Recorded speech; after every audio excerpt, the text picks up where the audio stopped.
Anyway, that's the chapter over anymore, everyone. Thank you all for coming along. It's over now. It's a joke. Good job. Oh, yeah. I remember this guy now. Nice.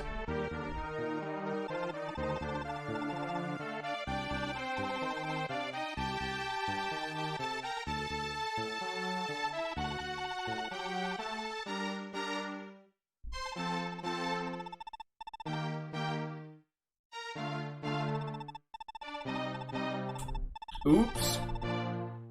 Sorry, I accidentally laid claim to your entire fucking country.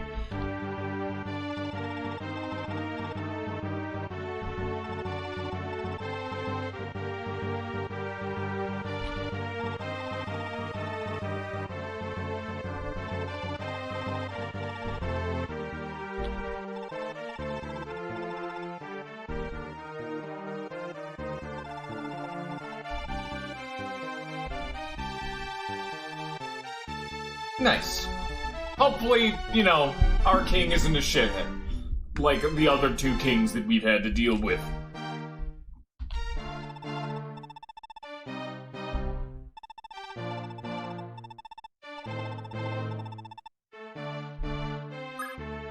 Nice. Hey, you don't know what happened. You weren't there.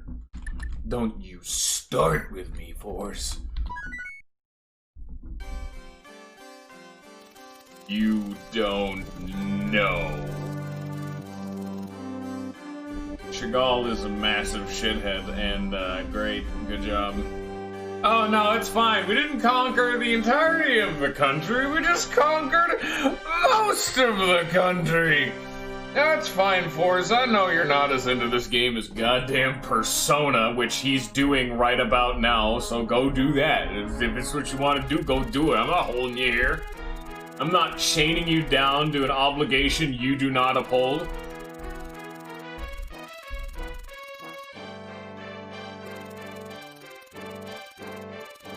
He's gonna be a dickhead again, isn't he? This is gonna be oh, he's doing Pokemon? Oh yeah, no, you can leave that. Fuck that then. Oh god, no.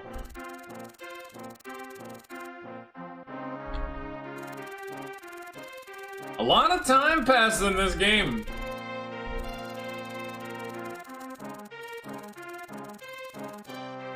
Okay, people are being shitheads.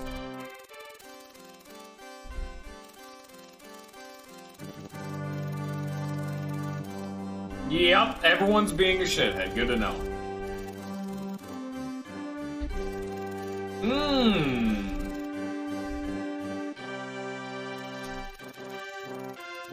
Where they are, the Dino? Great. Oh, we're going even further. We're going to other continents. Conquer the world! Without my consent. Is this gonna be the obligatory are we the bad guys? Like, accidentally?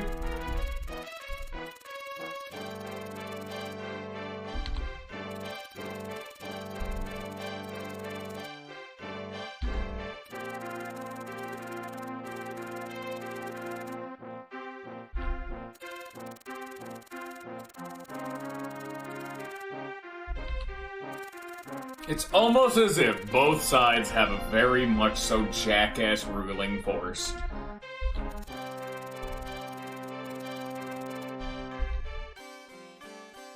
Chapter 2, and thus another continent is out. No, not continent. Country! Continent is the entire landmass.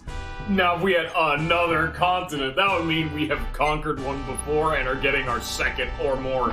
Now that's even faster. And that's what I want to strive to be.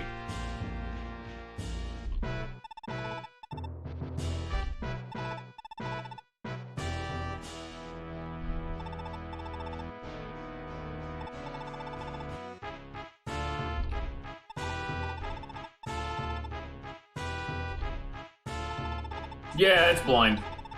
I'm trying to read, that's why I'm not talking as much. Ooh, Levin Sword.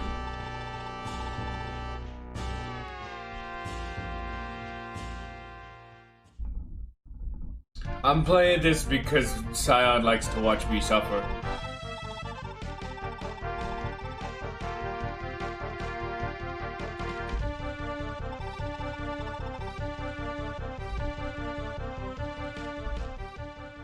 We got pirates. Oh, we're going up north. We're going far north to the fucking caveman town. We got pirates.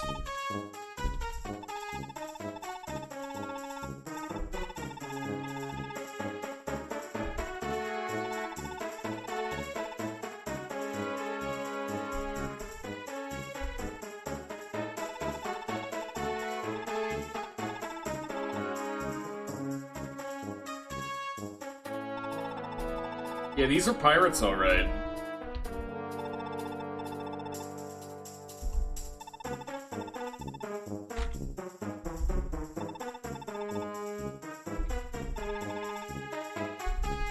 Okay, so, yeah, no, great. Everyone everywhere is a shithead. You'd think that the ruling class would, you know, just turn that off, but nah. We are clearly the only actually nice person in the entire damn continent and beyond. Because those are pirates, and they're just shitheads. Just generally globe-trotting shitheads.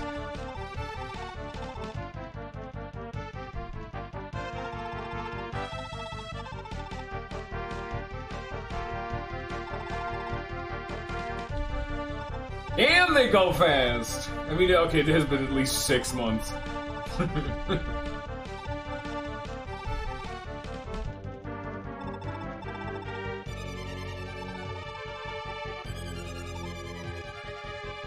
There we go.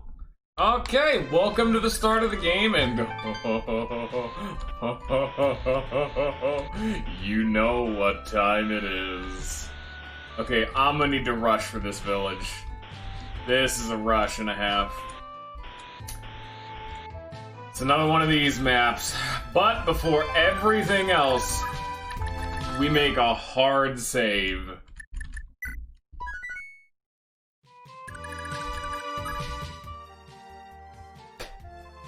And thus, it is arena time. Now, I would assume a lot of people hate even the concept of me doing the arena at all. So we're gonna do it in a way more functional way that's way less bullshit. Javelin, Javelin, Javelin, where's Finn? Javelin, Finn, where are you? Javelin. Shit. Hey man, I'm not good. That's what I've always been like. I don't. Why is he able to buy different things now? Oh, this is the fucking pawnbroker. I'm a dumbass. Why am I stupid as piss? Another question scientists just still can't answer. Well, now he's not allowed, like, legally to have a javelin because the game is dumb. Okay, barrier, sleep, warp. Sleep and warp both require B rank. The Iron Blade is an A rank. So who has B rank? Oh, I know. It's you, isn't it? Yeah. Great.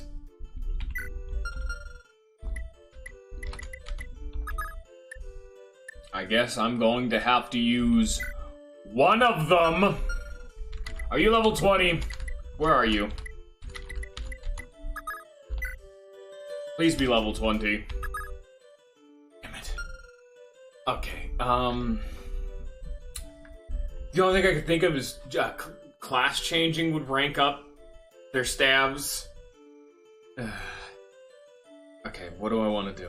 What's the game plan here? I'm gonna be using Regis, because you are a walking stat block and are also a healer, but you're also only at C rank. I mean, fuck, man, I might as well... I think I might have to use Deirdre. Just because she's the only one who can use Warp, Silence, Sleep. The whole kit and caboodle. To have her never be used in combat and just have her be a walking support skill exclusive unit. Give her a heal stab and then we'd be fine. Like at that point, you're fuck ID'ing, she doesn't need it. She has the circlet too, so it forcibly gives her, just better shit. I don't know. Really gotta be, like, let's look at movement. 5 move and 5 move. There's priest and priestess, which, like, legally should be the same thing, because they're both women. But, we gotta have semantics as she's important because she's married to the main character after one chapter. So clearly she needs to get something unique. But no, let's go shopping. Who has something they don't need? Finn does not need the Iron Lance, because they weigh the same. Actually, all of these weigh the same. So you don't need that. He cannot buy a Silver Lance, like, he's just not allowed to. Okay, let's just go over everyone I plan on using's weapons. Okay, Steel Lance and a Javelin. He needs a better weapon. He can use a Silver Lance.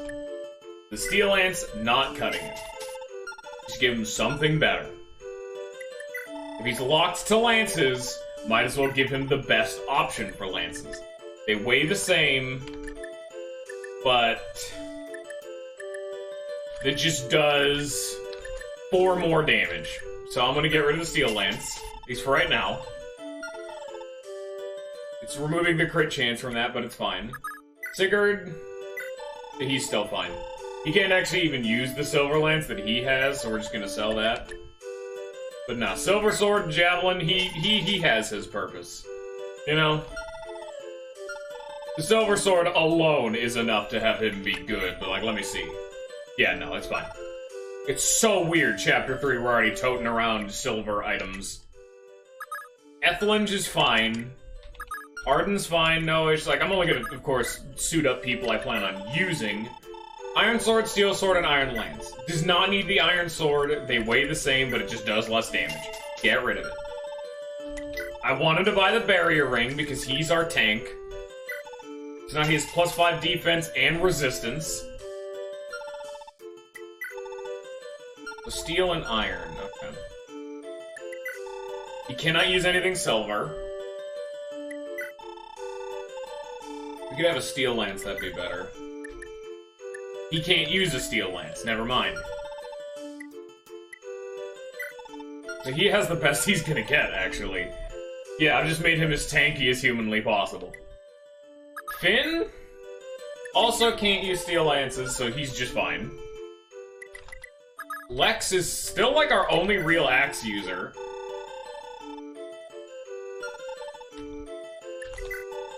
Here's a you know what? I can already see what's coming in advance. We're about to get a pirate because she was very clearly a named person. And I want to use a pirate.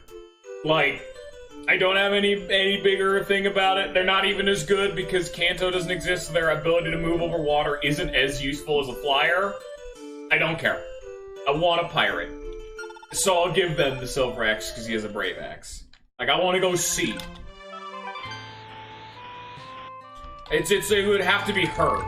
It'd be like the named person up here, but she's not like there yet, you know? Yeah, like, let me look. How do I like sort through these people? I guess I'm not allowed. Here's Jacobon with his fucking bolt sword. We have a Fortify Stab. Ooh.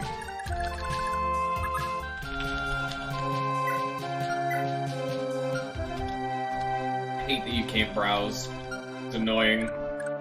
But she was very clearly a named person that also, was opposed to what the pirates are about to be doing, so she's very clearly going to be recruited. She's fine. And thus Lex is also fine, because he doesn't need the big fucking sexy schmexy axes, you know what I'm saying?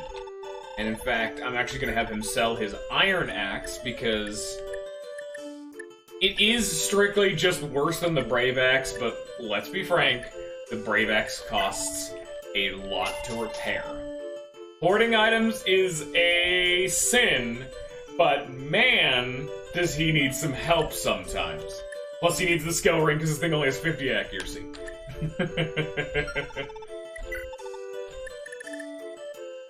It's all fine. Let them keep their good shit. Azel? He should be fine, actually, like... He doesn't need fire anymore because it weighs the same as... Oh no, they do the same damage, but it just weighs too much. So it's literally just a straight downgrade to thunder, so get rid of it. And he can buy L-Fire, where it weighs the same as fire, but does more damage. So now there's a trade-off. Do less damage, but weigh less, or do more damage, but it weighs more. Now there's actually a reason to have this.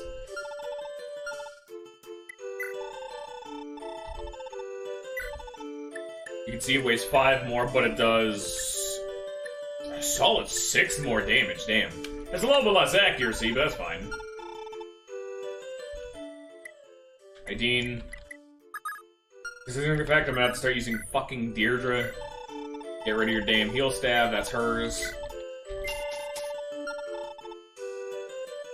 Deirdre has like no money, so she's not gonna be able to even buy everything.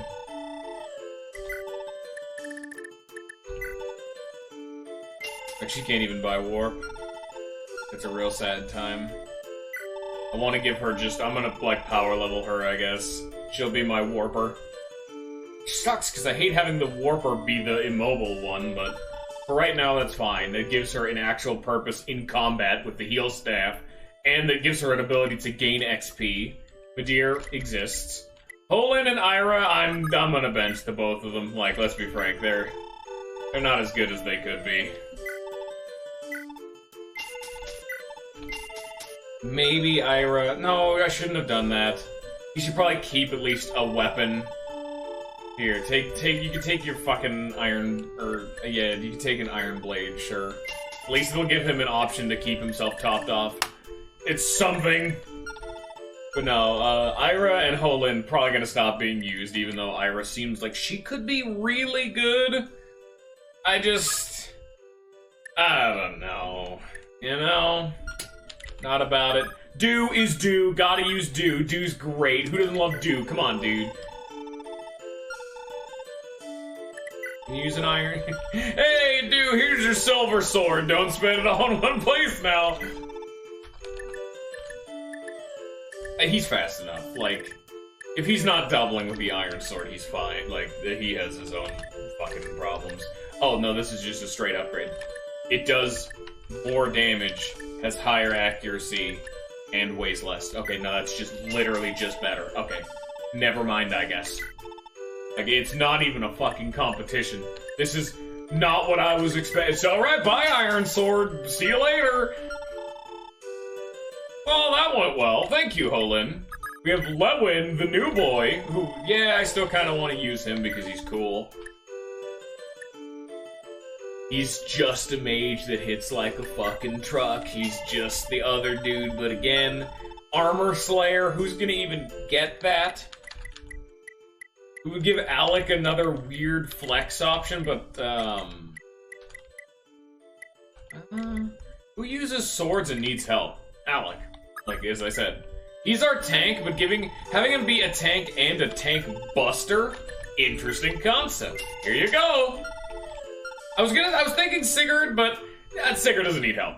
Like, that's also his job. He's our other tank buster, but Alec doesn't have a good purpose.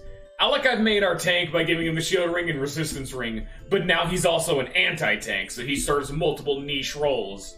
So, alright, there you go, good. Sylvia, I don't even think you have anything. Apparently you can defend yourself, which means this game is actually good. You are a walking heal bot and don't really exist. It's literally just a shit weapon. Yeah, Sigurd has done everything I could ever want him to do. I'm gonna give someone else the Thieves' Sword.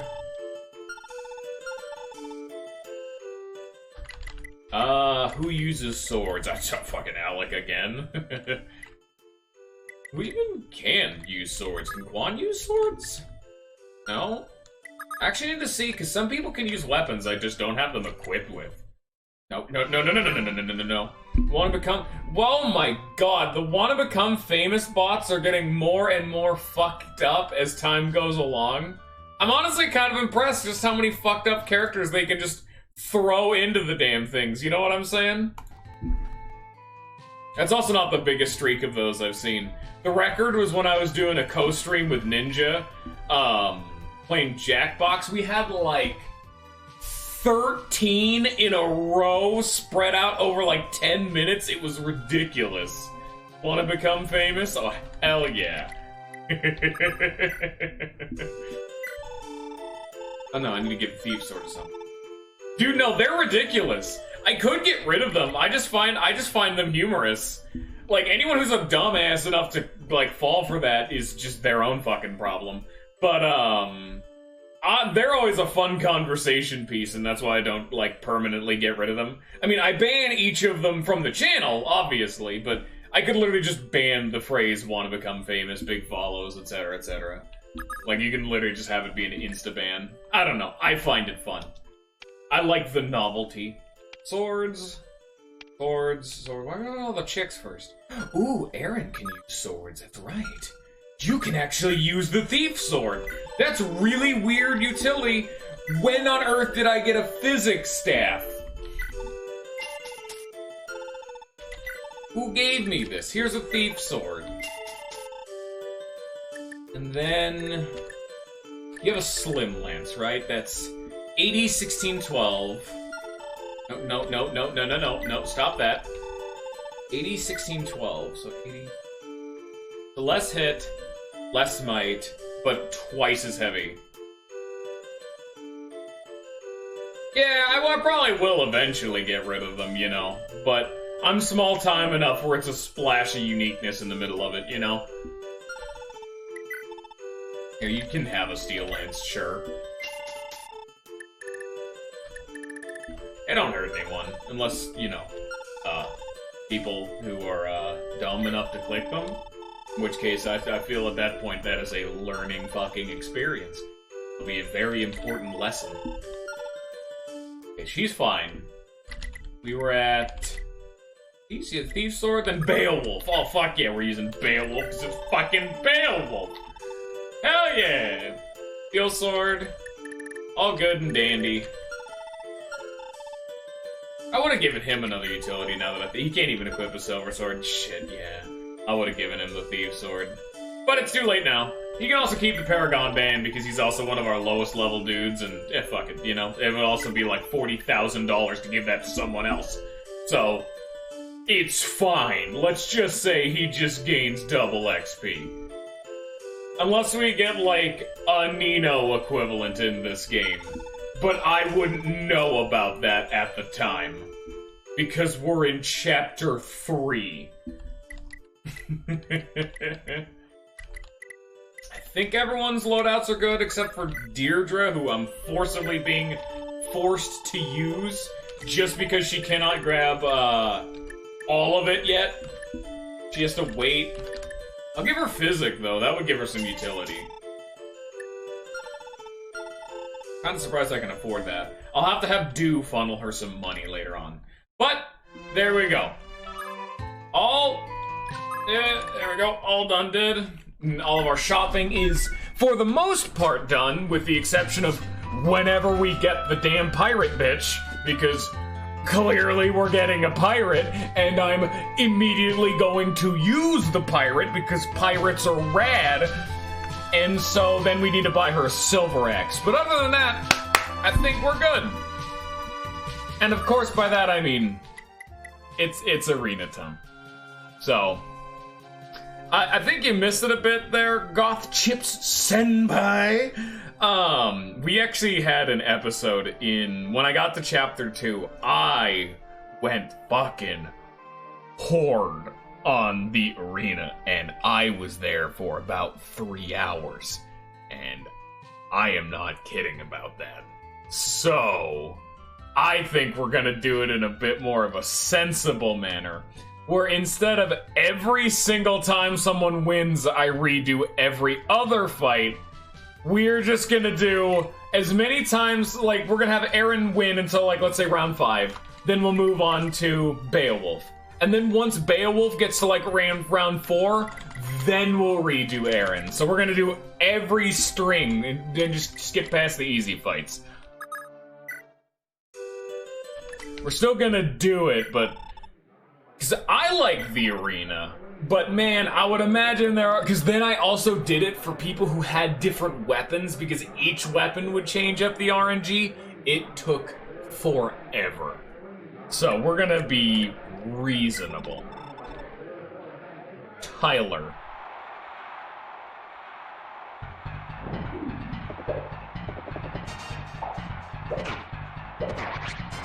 At least she still doubles.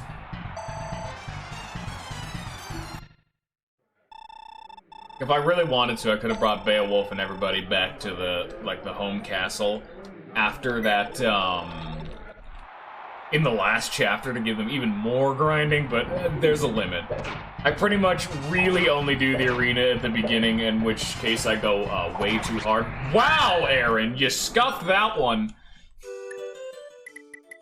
See, this is what I was talking about. I would have Aaron do a fight, lose, we go to someone else, have Beowulf do his fight, and if Beowulf won this, I would have gone back to Aaron. But instead, we're gonna keep going with Beowulf until he eventually loses, and then we'll go back to Aaron. Which is currently going badly for him, because look at this. I'm not really struggling at a game, I'm struggling at gambling. That's what this is. Oh, good stats. Normally, I get the massive erection of strength speed instead of strength defense, but this game doesn't have speed be quite as ridiculous of a stat, so strength defense is kind of what I'm looking for nowadays. I have changed my priorities. Oh, so yeah, that Paragon band is fucking ridiculous. Look at him go.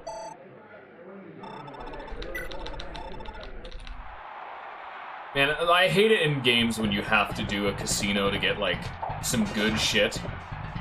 The games I can always think of are any game where, like, you're trying to get the ultimate weapon or some, like, some side quest related to some penultimate thing, and you have to fucking use the casino system. I'm a big fan of the Dragon Quest games, and my favorite Dragon Quest game, Journey of the Cursed Kingdom, yeah, the strongest whip in the entire game is the most expensive thing in the casino. And I mean this in the most over-the-top way possible. Yeah, I think that's Dragon Quest VIII. I'm astounded you knew that. No one knows Dragon Quest. Like, wow! Also, she got, I think that is genuinely her third bad luck. No, I'm thinking of the dancer. But no, like, no one knows Fire Emblem. I'm astounded you knew that. But, like, Fire Emblem is a bit of an obscure shit, but holy shit, no one talks about Dragon Quest. Dude, I'm an even bigger Dragon Quest fan. Holy shit, man. This whole channel and streaming was designed around me playing just RPGs that I like. This is what I like, and I don't give a damn. And yeah, Dragon Quest will eventually be streamed.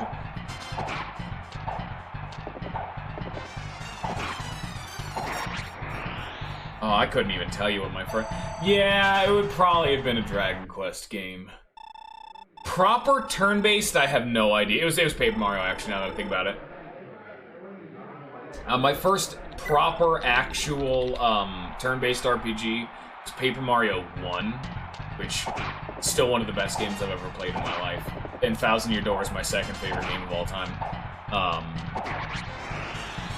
But dude, like, complete non sequitur. I'd totally recommend anyone who likes Paper Mario to go check out. Oh, my mods! But, Paper Mario Pro Mode and Paper Mario Master Quest are two complete game overhaul level, difficulty mods. That they add new content to the game. Like, they got people to make models, AI, sprites, everything. Like, it is a full, like, difficulty mod of Paper Mario, and it is the coolest shit. I haven't actually played every single Dragon Quest game just because I'm poor and I don't have infinite time. Right now, my binge has been Megami Tensei. And, so the Mother series to Persona. But, I don't remember the numbers. I've never numbered the games because unlike, like with Fire Emblem, people don't really talk about the numbers, because I've only ever seen that really be like a Dragon Quest. Dude, there's Dragon Quest 11 is the most recent one. not counting spin-offs. 11 is the one who's in Smash. Yeah, and then Sentinel of the Starry Skies. Okay, I have played Journey of the Cursed Kingdom, Hand of the Heavenly Bride, Sentinel of the Starry Skies. I think that's it for mainline. Then I've played Monster Joker 2, and Rocket Slime. It's 11. That's, something of an elusive age. I forget what that one's called. I've also dabbled in Dragon Warrior, which is Dragon Quest 1. I've dabbled in that, but that game is NES RPG. If you don't know what I mean, I'm so sorry for you. But it's one of those kind of games where you are sitting there for hours just grinding. You know what I mean? It's one of those. Alright. I don't know if I did Sylvia yet. Actually kind of not paying full attention, but either way. I genuinely recommend it. Like, I remember seeing a video talking about the Fire Emblem games, or the Dragon Quest games. No, the NES RPG is a rough one. Because when I think RPG, I consider this a tactics RPG. I wouldn't just like traditional turn-based. I'd probably say Mother 1, but I haven't played a lot of them. Like, I've dabbled in Dragon Warrior and Final Fantasy. Oh no, I played Final Fantasy 2. Final Fantasy 2 was really good. But I played the PSP remake of it, so I don't think that really counts. Either way, Mother 1 would be the one that I would say for NES. If we're talking SNES, oh dude, oh my god, you start getting some real spicy ones. But if we're talking turn-based, oh, that's such a weird category though, because I'm like Chrono Trigger, Live a Live, oh.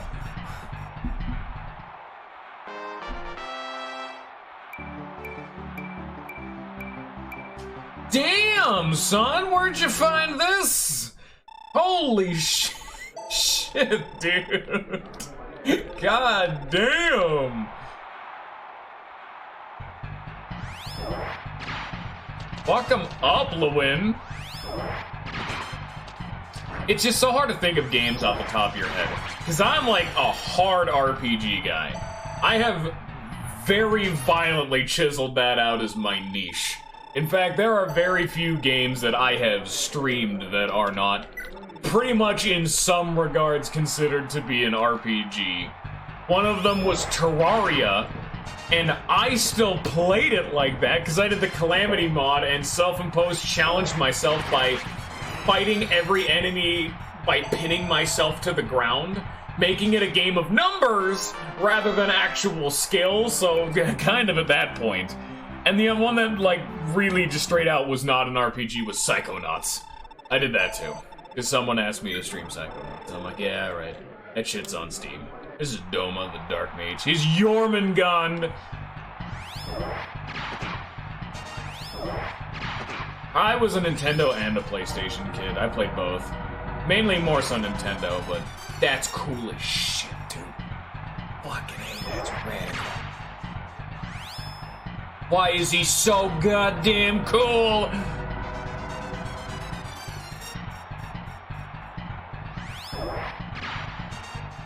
This is gonna take a long time. Ugh.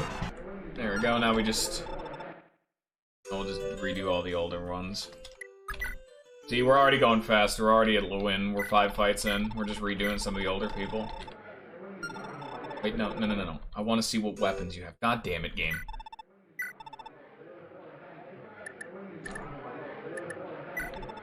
I think you had a problem with being doubled, so here, let's give you 6 speed. Hopefully that'll be enough.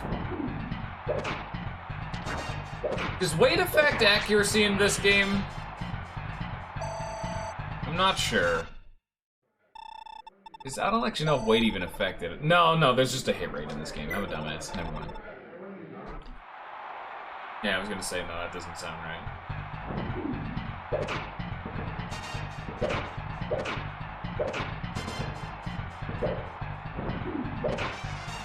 Fuck him up! Yeah!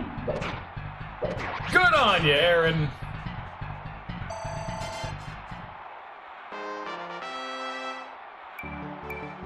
At least you actually leveled up. At least you got stat points that time, because Jesus. I do not want to have another 0 level up in these things. Oh, yeah, he has a shield ring. He just takes 5 less damage from every hit. I know it's a way more abusable system, but I love it when numbers are 1-to-1. It makes the mental math so much fucking easier. Literally, 1 point of defense means you take 1 less point of damage. 1 point of strength means you do 1 more point of damage. That is the easiest shit to think about and actually strategize around in the game. More games need to rely on a more basic system for user experience.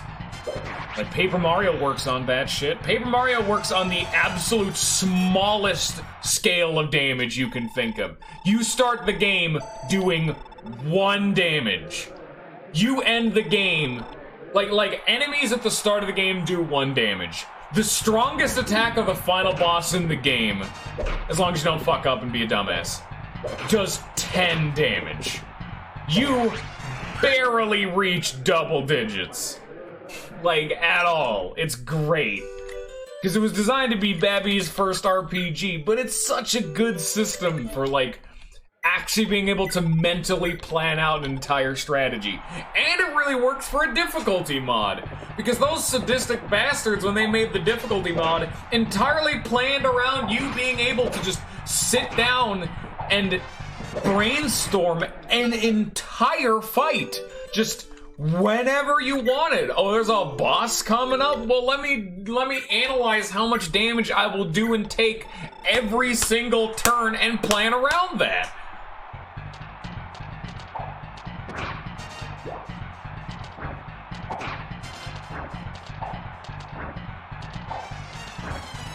Why is everyone so garbage at hitting each other? Look at this! What the fuck was that fight?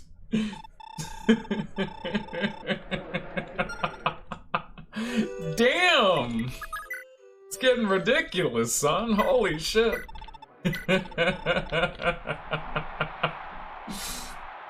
Like, yeah, she almost won that fight just because of pure bullshit. Like, if Sylvia wins this fight, that's another case of pure bullshit, but I'm still at least gonna give her a stab at it a few times, you know? Alright, now we move on to Do.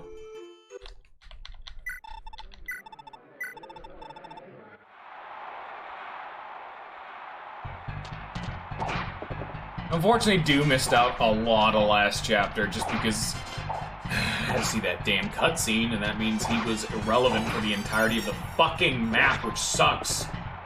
Oh my god, he has soul. Oh my god, he almost did it! I forgot he has soul, because it's so irrelevant.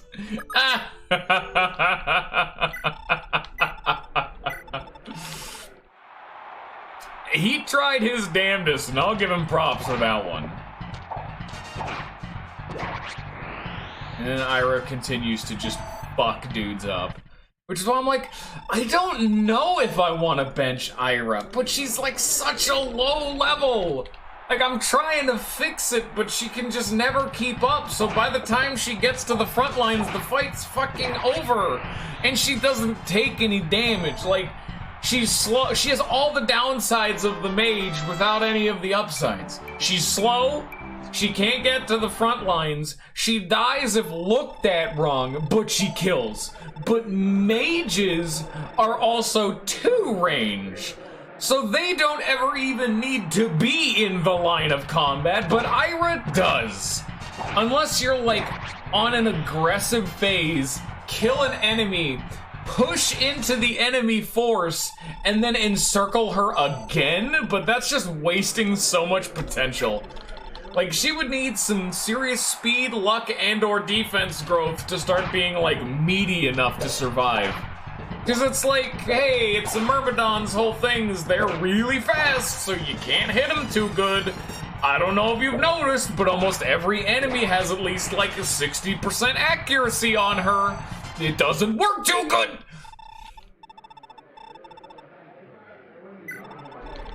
She's currently, like, look at her, she's fucked. She's already at rank 5. But she does so much damage when she's in that fight, you know? She's a character I want to be good, but I don't think is good. Haha, is nice.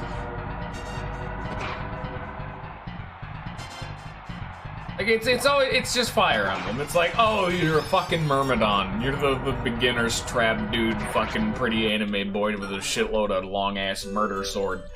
Which is always good. Like, you love that. It's always a great time. But, yeah. You know what I mean? It's just... Lance. Oh god, Keller. This dude is a fucking brave Lance. Oh god. Yeah. I don't think you're winning that one, Aaron. No, Iris has been really good because she has Astra. Like, that's why I'm saying, like, normally Myrmidons fall off because their whole gimmick is that they're really fast, so they double. But they don't have a whole lot of strength or defense, so like they're super flashy and they double and they dodge. They do a less efficient version of tanking with dodge tanking, and they do damage by doubling. But Ira has Astra. If you can give her a good enough sword, it doesn't matter what her strength is. She's applying raw sword damage 5 times. Oh god, here we go again. Oh god, here we go again. It's still going.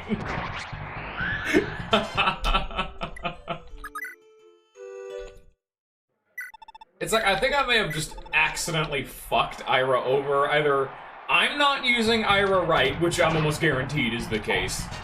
I might have gotten unlucky with some of her levels or something, because I haven't used her enough, so she's a little under level, but I don't... I want to use Ira, but she's like 8 levels lower than everyone else and just dies.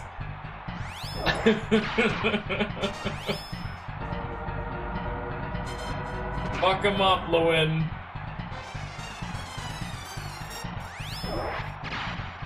Fuck him up, Lewin. Come on. You can do it. I believe in you. Oh, that's unfortunate. Racheese is our best unit now for proper dodge tanking. 3 houses eat your goddamn heart out. Actually, that is a good question, because clearly you're like a Fire Emblem guy. What games have dodge tanking be really, really good in?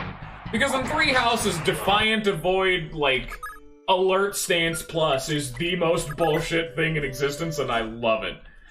But I'm like, what other games have it where you can get, like, I would imagine it would be some of the GBA games where hit detection, it's like double roll, which is, because I'm thinking, like, any double roll accuracy check game, because that doubles the effectiveness of evasion inherently. So the more evasion you have, the better it gets. But I don't know anyone in Blazing Sword who could get that far. Because enemies started having, like, the bosses and whatnot. Like, they were able to start just murdering a man. But I don't know.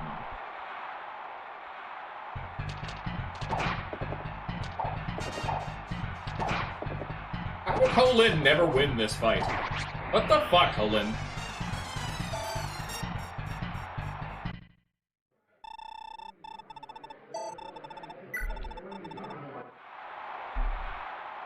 It actually is a question I was also gonna ask. Do you know what the hit math is for 3 houses?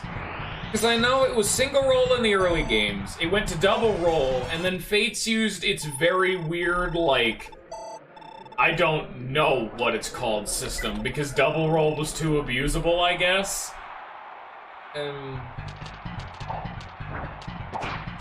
But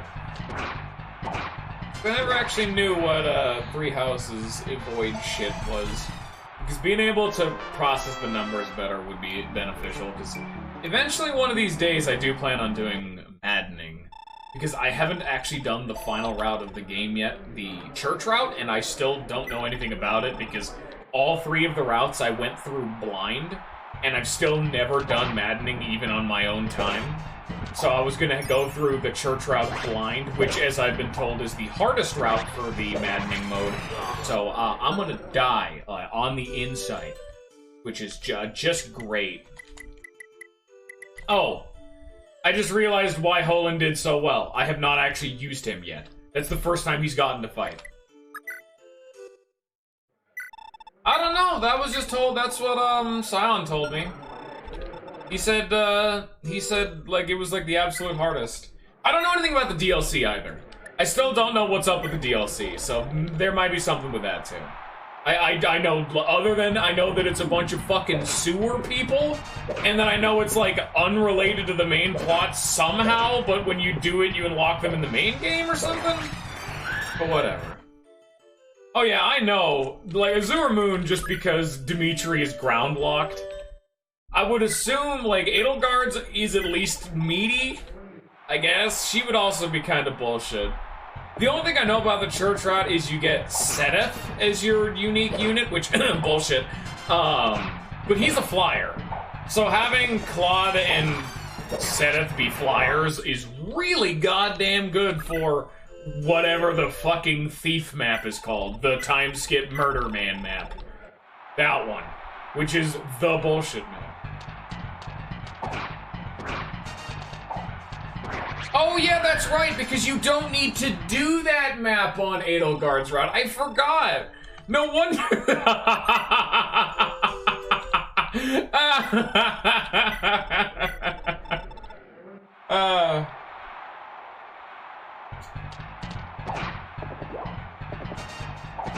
Yeah. I remember there was, like, an interview before the game, like, or, like, after the game came out or whatever, that was them asking, hey, why is Crimson Flower so short? And they really never, they're like, why did you, like, shoehorn in, the 4th route as just, like, the weak option that's just, like, an afterthought? And they apparently didn't actually even do that. They had a plan for 4 routes from, like, pretty much the onset. I don't really know why they said it was so short, but all I know is that bullshit.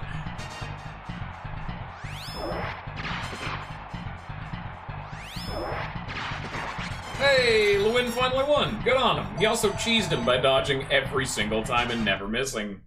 Welcome to RNG, where I totally earned that victory.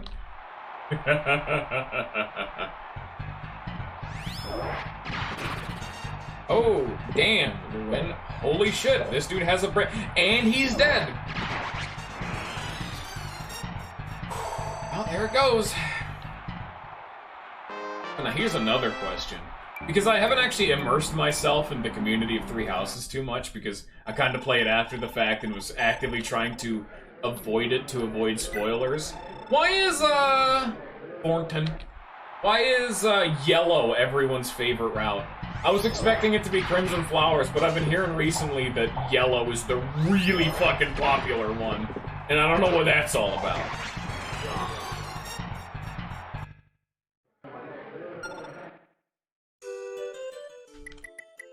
She's the waifu? I thought she was the really popular one. I always thought Crimson Flower was the most, or at least Crimson Flower / Silver Snow. Like, everyone picked her to start because, oh, she's the lady, I gotta have a waifu.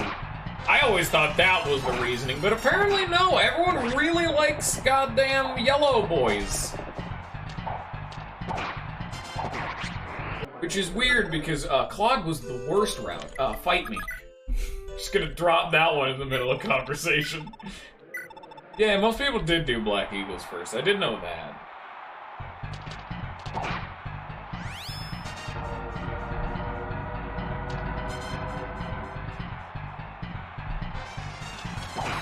I did blue first. Blue is also my favorite.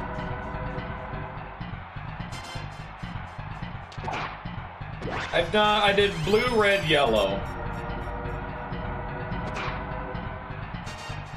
Normally I like to let chat decide shit like that, but I had genuinely wanted to decide from my blind first impressions. Honestly, Crimson Flower just made me feel bad, because I had to kill Seth and Flame, who are two of my favorite characters. Like, even if you could let them go, which I didn't know how to do. Wait, is $50,000 the cap in this game? Because I've never seen someone go above that amount. Huh. Neat. I didn't know that. I guess I should start spending some of my money then, huh? So I'm kind of just doing it for... Here, let's have everyone fix up their weapons. Like here, save state here.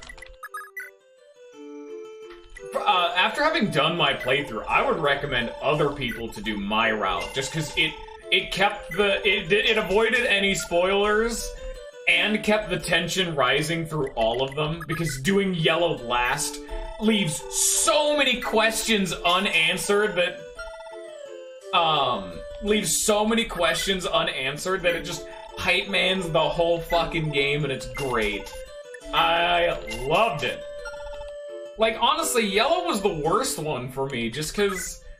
Like, other than the fact that it answered all the questions finally, Claude was probably the weakest of all of them. Like, he was the only one sensible enough to ask fucking questions, but he felt like his whole narrative was super weakly done. We did not see nearly enough of Elmira for it to be a really, like, properly interesting whole character spiel.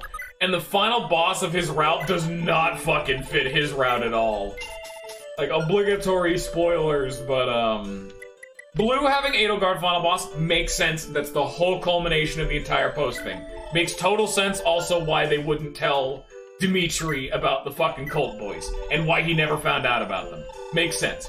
Then Red Boys, you're fighting Rhea. That also makes sense. She's seen as, like, the villain of the world, so having her be the final boss makes total fucking sense. Don't know what the Silver Dude's final boss is.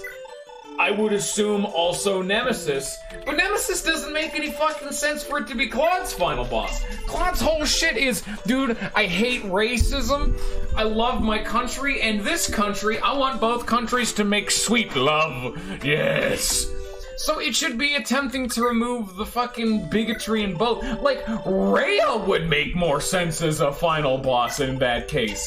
Because Rhea was part of the people making the goddamn Elmira be shitheads, at least from the perspective of the normal people. And like, you never even get to see anything from like Elmira's perspective. Like his route, like you would have to like leave the main conflict for his route to make sense. Like, the fact that everything apparently just happens hunky-dory, like, his entire plot happens after the end of the fucking game. You get that shit as a text box. That is his epilogue. I'm like, ah, yes, that's great. Oh, you have a pursuit band. Oh, that's right. But like, why can't the final boss of his route be someone related to Elmira? Because you've clearly, like, the whole point of the game is fixing Fodlan. But this is just assuming Elmira's cool with it too? I know that. Like, Red was very clearly rushed, but that very clearly at least felt like, oh, you're the bad guy, you know? You're being a bad person, so you would naturally, like, from the narrative, at least makes sense to be short, because you fucking stomp them out. You know, it is a curb stomp. Like, that at least makes sense. Checks out. Alright, you got it. But not Yellow Route. Like, why isn't Yellow Route not only related more so to Elmira? Why isn't the final boss, or like the final few chapters, not related to the cult, which should be the Yellow or the White Route shit? I don't even know what they do at this point. Like, I would assume they would also do the cult shit. Like, I don't fucking understand what new things they're gonna get.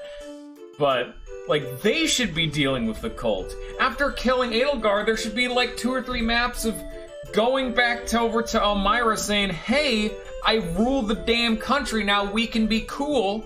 But then Elmira was apparently regularly invading Fodlan. Why not deal with the people who were doing that shit?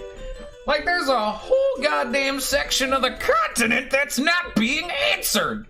Oops, my bad. Alright, who needs to double? Who can currently not double? You can double. Alec can't double. Oh, wait. Lex can't double. Lex. Yes.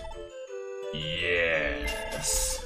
That's why I'm saying we need to make a new final boss that would fit Verdant Wind. Like if I was redoing Verdant Wind, after you beat Edelgard, have a few maps specifically related to, like, Hilda's brother is a very relevant character to the plot by being the main guy that is fucking over Elmira's. You should see him a bit. You should learn more about Nadir and the actual country over there. And have the final boss be like... Isn't Claude's dad, like, the ruler over in Elmira or some shit? Like, it's kind of vague, and I don't remember the specifics, but isn't his dad, like, the king over there? Have it be him.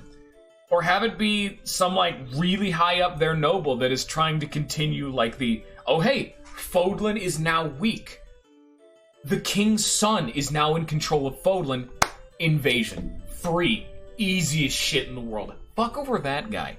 Immediately what you would think of next. Like, the next logical step of a country that has been constantly trying to invade another one, and that other country, two of its main political powers are now gone. Invasion. Invasion. Immediately. Go. Get in there. Swoosh on in. And that would explain why Claude fucks off in the other two plots. He makes Elmira stop doing that shit. And that would explain why that part isn't in the other routes. Boom. Easy. There you go. Honestly, all that's just kind of off the top of my head, and you can probably poke some holes in that. I'm just having some fun. You know, I still love Three Houses to death. Don't think I'm, like, shitting on the game conceptually. I'm having fun. It comes from a place of love. There we go. Lex is now a god. I typically, whenever I stream a game, I always ask people, hey, what do you guys want to see me stream next? And typically I like to put little breaks in between my games. And I still actually need to finish up my other thing, because actually my current schedule is, Oh, I here to get his. It's Medear's turn. Medear. I don't really plan on using him too much, but here's Medear. My current schedule is Monday, Tuesday, Wednesday is the main project. You're looking at it. Thursdays are the side project, just that way I can get, you know, a little bit of spicy, you know, spice things up, play a multitude of games, in case I'm playing a game someone doesn't want to watch. They have that, which right now is Chrono Trigger and is doing the final episode of the bonus run that is, or bonus episode of beating the post-game dungeons. So I don't know what the fuck I'm gonna stream for that time slot. Fridays are co-streams with Ninja. They're out of my control for the most part. And Saturdays, those are whatever the hell I want, so who knows what'll happen with those. And then Sundays I don't stream. I mean, I do stream, but, like, not here. But the big problem with my whole schedule and why I haven't been able to slam out, like, a shitload of this game, because goddamn, this game is fantastic, is that I work at Office Max, and they work on, because I'm part-time there, my schedule from week to week will change every single time. So a lot of the time I'll just have random days where, oh, I'm streaming 4 hours later than normal, or, oh, I can't even stream at all on this day. Like, for example, tomorrow's a 2-hour stream, Thursday a 2-hour stream. Which means I'm probably just not even gonna fucking do Friday, no stream. It's just a bunch of bullshit. But I try. I want to play the video games. That's why I haven't gotten back around to Three Houses yet. Like, I think I did Three Houses, I did Paper Mario, and now I'm doing this. Because I did Paper Mario Master Quest. Also recommend it.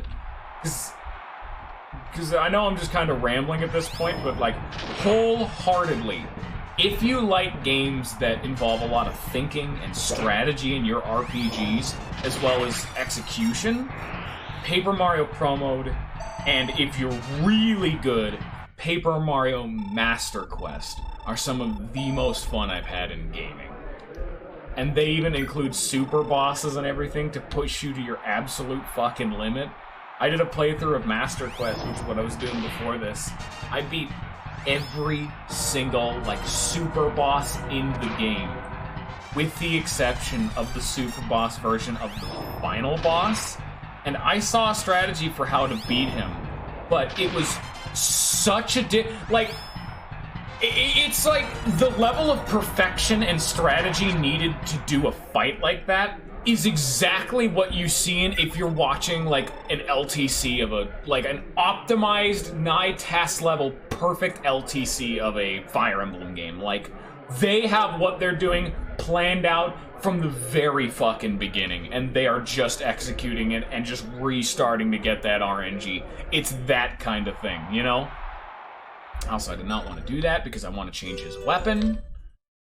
It's just such an... It's really fun to do, too. Like, really getting in there and actually... Because it's on a microcosm. It's like each boss needs its own unique strategy for how to fuck over. It's pretty fun. And luckily, none of them are like the final boss level where you need to genuinely be perfect. But man, I'd recommend it. I would truly recommend it. Those games are pretty damn good. And dead. Okay, now we get to restart again. We're already halfway done. We're only an hour in. And this is me doing the arena inefficiently. Huh. Arena streaming. Hey, don't miss a 90 and then get hit by 255s and die. I'm trying to think about other games that are like... Because typically I normally like games that are a little on the harder side. Not like bone-crushing hard, which is about where Master Quest got to. Like, Master Quest had genuinely the hardest boss I think I've ever fought in gaming. It was that fucking difficult. But, normally I like games that are a little on the harder side.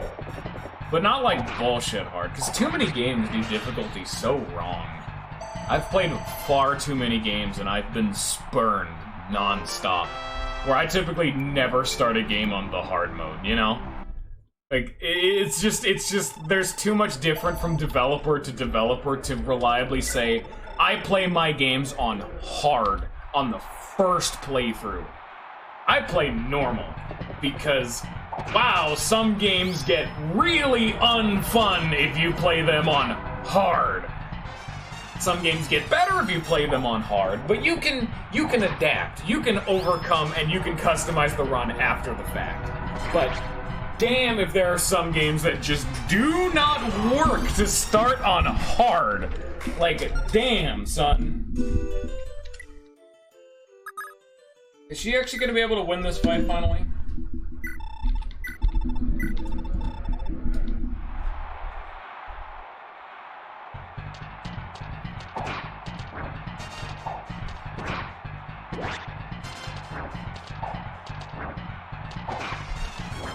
Why does she have so much evasion? More at noon. Come on! God damn it! She's so close every time. You gotta speed.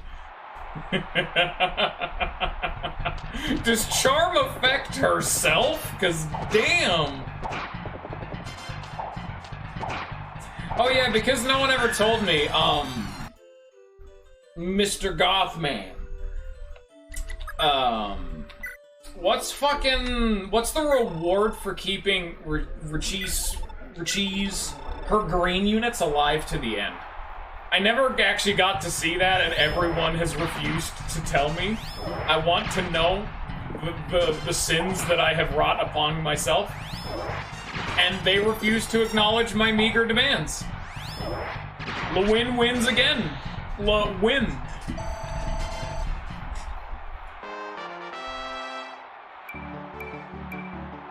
More speed for this man. You know what? Give him more evasion. God damn. That's the whole... He is done. God damn. Here, repair that shit. Here's your max cash. A good thing. You son of a bitch. I don't like this joke. I will Google it and spoil my entire run, I swear to God. I will start reading all the strategy guides. Start the next episode and I'm already, like, I redid the whole fucking game perfect. It's a ring, alright. It'd probably be some broken skill, like, oh, you got, I don't know, what, like Astra? Isn't that like Robin's unique thing that's just Sol and Luna slapped together?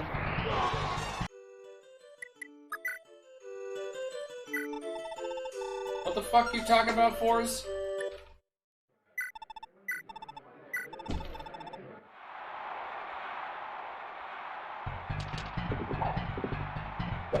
Oof. Why are you posting me? Why am I being posted? I post all of my main VODs on YouTube. Be sure to check it out. You can actually see my first playthrough I did of Blazing Sword. That was really funny.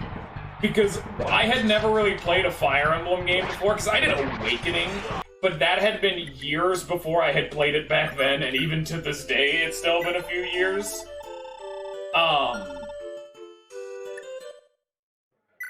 Fucking, seeing a first... It was still on, like, Elowood normal mode for Blazing Sword, because, I mean, obviously, it was a blind playthrough.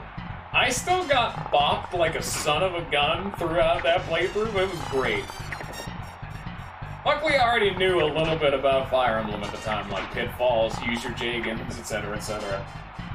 God, Marcus got me through shit on that game.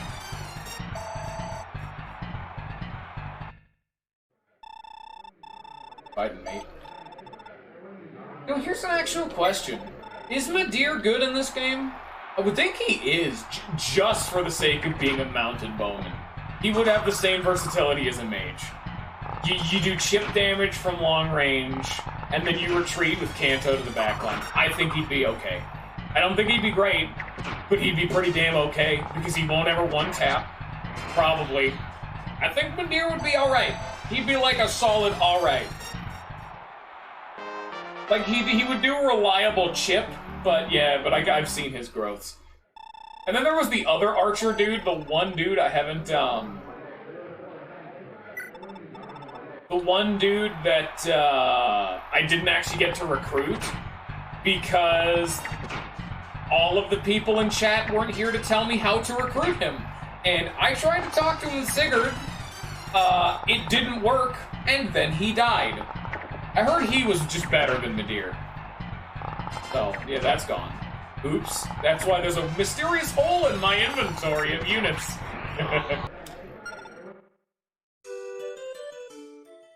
I don't know. Apparently people are lying to me then. I was one of the fucking other one of yous, the regulars. Civilization.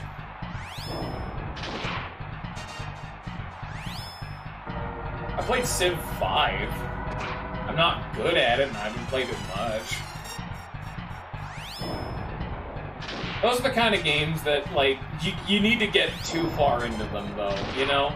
Like, Civ 5 was very okay, but I never really finished a run. And they're the kind of game to, like, it feels like everything I did when playing Civ 5 was the wrong thing to be doing, you know? It just felt bad. I have to use Hellfire for this. Thunder won't win this one. I mean, I was only playing against bots, but Civ 5, I actually played a Warcraft 3 back in, like, middle school, and that was another game that had that kind of thing. So I don't like RTSs and games like that. I don't really like, grand scheme PvP games. They're just not my style. I find them fun, though. Like, they're fun to play, but you'd have to play them casually, you know? But that's just me. I don't know if you guys have noticed, but I may not be the best at thinking. I'm only okay at that.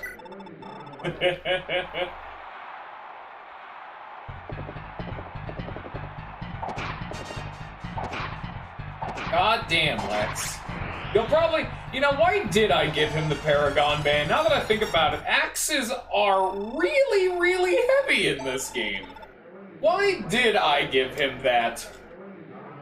Huh. There's always a chance. Whenever I want to play a game that I know I can absolutely dumpster, I would typically play something like Advance Wars, or if... it did actually happen on the Discord. I don't know if you were there around to see it, but Jin once dropped a, hey, do any guys want to play Connect 4? I am a god at Connect 4.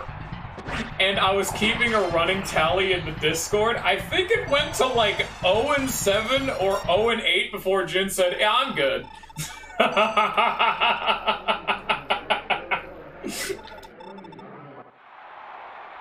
And then I also played it a little bit with Palcorn, and it was a very similar story.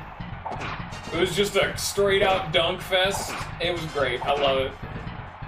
I love me some Connect 4. That's good shit, son. Yeah.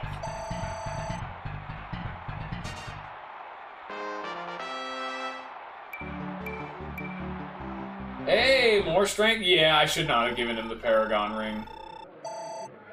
Fuck me. I'm already seeing that he's not gaining any speed. Shit. I might have just pissed away 20,000 gold for no reason. I need to give that to someone else.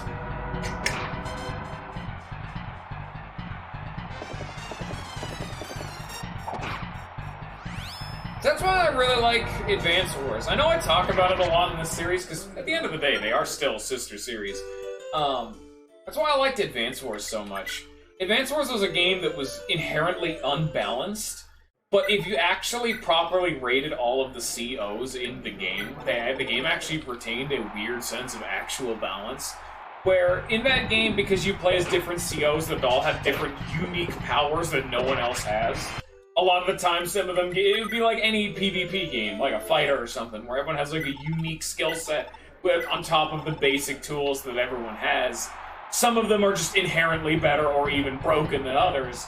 But in Advance Wars, if you were just demonstrably better than your friend at the game, you're smarter than him, you've played the game longer, whatever. Like, you're just playing against a friend who just can't compare. You can intentionally pick a weaker character and give them a better character. And that will even out the strategy. Because there are some characters that, if two people are evenly skilled, cannot hold a candle to one another. This ain't like chess. That's why I liked Advance Wars so much, because I could play it with anyone. Even people who had never played the game before. I gave them one of the best COs in the game, and I played one of the worst, was still a pretty damn fine challenge. And I love the game for that. Plus, it's like, oh, she finally won the fight, by the way, guys. You guys were wondering about the damn RNG fight? There it is. She finally won it. I don't think she's winning this one, guys. Yeah. She's still stupidly fucking evade. Like, look at this. What the fuck is this evasion? But, you know.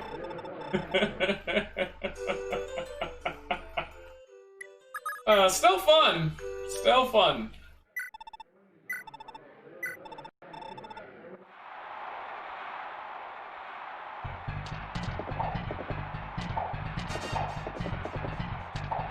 Something tells me Sylvia's never gonna be able to win this fight. Assuming she could actually hit the fucking guy, maybe. Isn't he done? He's done. Damn, we're going fast.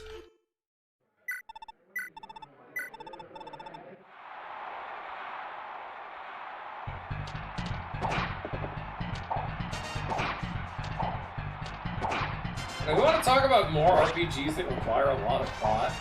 I've been doing, that actually reminded me of two examples. One was Lisa, which we've already seen a shitload. Yeah, that's fine. I'm not saying you have to play RPGs, I just talk about them a lot. They're my favorite genre. Like, I already knew I was getting myself into an unbelievably niche environment when I started my streaming career. It's like, actually, you know what? Here's a fun take from when I very first started streaming. I had streamed Slay the Spire for months. And I'm the kind of person where I get burned out on a game really hard. But Slay the Spire was what had started growing my audience. And I'm only like a moderate fan of roguelikes. Eventually I got pretty damn tired of that game. But there were two things I wanted to set out before I had started Slay the Spire, because I did Slay the Spire to have an opening game to help build an audience. Worked moderately well, because that's how I found Ninja and my thing. But there were two things I wanted to do when I set out streaming.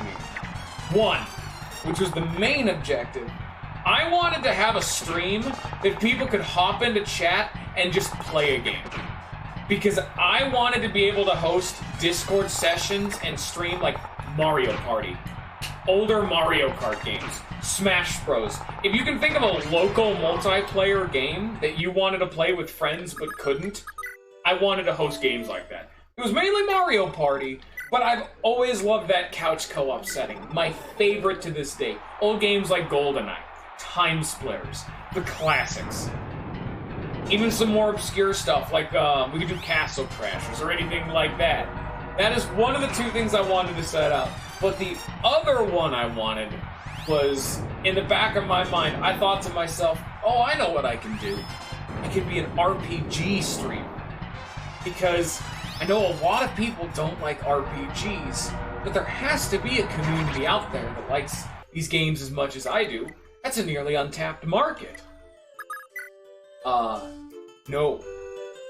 That was not the case. At all. Objectively, no, it was not. I was really wrong. Still funny, though, to me, because it actually caused a problem, because whenever I stream an RPG, just like with this game, a la Chip over here, every time I start a new game, typically, I will get one to a few people who really like that one game. And they watch, like, everyone who streams it. Sound familiar? And they'll drop by, watch most of the streams, but when I move on to a new game, because I'm a variety streamer and I can't continually play Fire Emblem 4 for the rest of my life, they leave. And so my goal of building up an audience of fellow RPG fans really means I kind of get a large following, but very little turnout. Oops! My bad! May have scuffed that one just a little bit. The only ones I have as regulars that actually came from my stream, Ninja doesn't count because he's, like, obligated to fucking be here. Because I help him make money. My Fun doesn't like RPG, so he doesn't count either. You came from Ninja. You came from Jackbox. You're not what I'm talking about. People who came from my stream exclusively were Lollifant, who's not here, Weevil, who's not here, and hasn't been here in months because he's been having some problems and has been trying to get away from the internet for a while. I haven't seen him in a while. Neither have I seen Lollifant in a while. It kind of sucks. And the other one's Scion. And Lollifant and Weevil had been here for like more than a year because I did Epic Battle Fantasy, that Flash game series that eventually made a new game that went on Steam, and I shat my pants in excitement. Oh, it was a good time. But Scion came from Three Houses. So my rate at building an audience through my own stream is about, oh, you know, a year per person.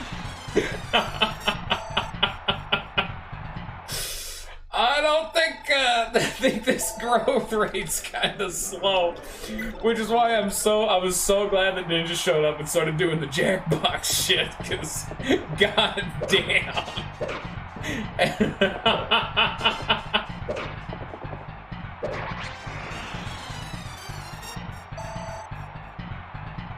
Yeah, dude, Tales of Berseria. Dude, Tales of fan. Oh my god.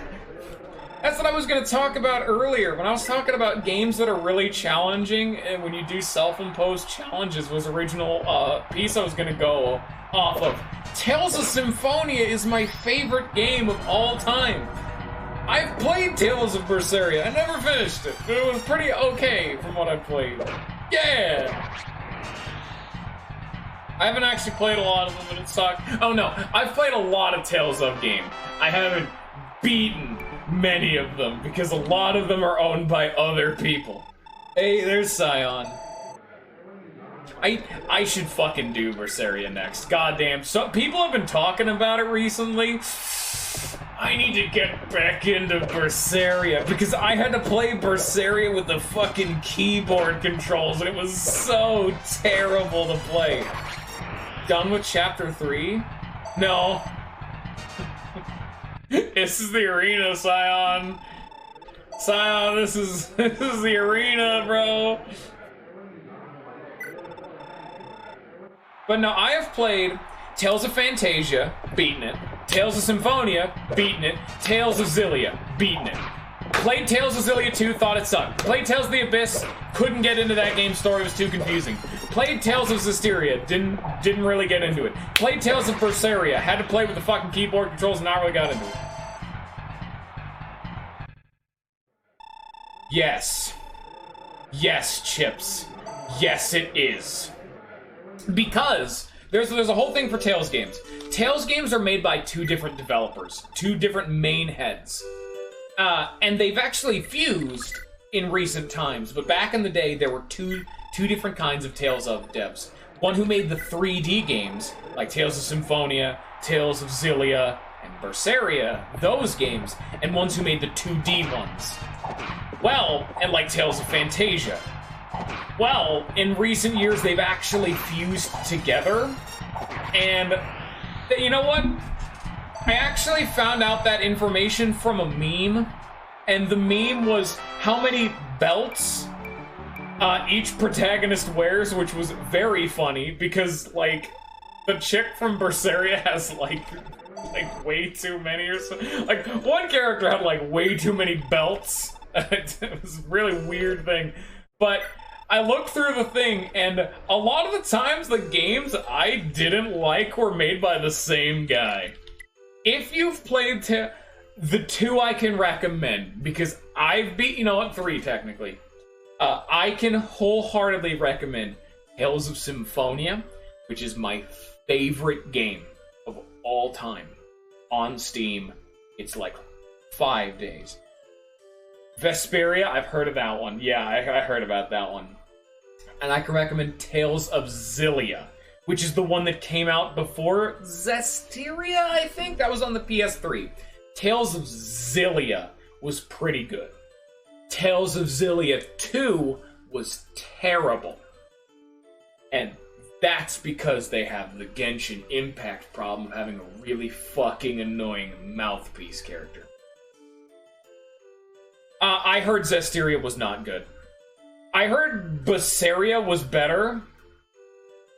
I need to play more Tales of games. I've been like I said, I've been on a binge of Megami Tensei games right now. So the not Persona games. I played Nocturne recently. Absolutely fucking fantastic. One of the best games I've played. Berseria was fun, but I couldn't get into Berseria. Like I said, keyboard controls. I can recommend Xillia. I can also actually recommend Tales of Fantasia. Tales of Fantasia was the first one. That is the Final Fantasy 1 or Dragon Warrior of Tales of games. And it plays almost identical to Tales of Symphonia, where it's a 2D screen. You do not, it's all the same control thing, and it's on the fucking GBA. And the SNES. Is a fucking W for a winning game? I don't know what you mean, but yes, it is a winner. I don't know what that means. What you meant by W. Fucking awful English patch. I had to fan patch my own version. Yeah. I have a fan patch Tales of Fantasia. You kind of just deal with it. Like how they translated Cress's name as Kless. It's just like, dude.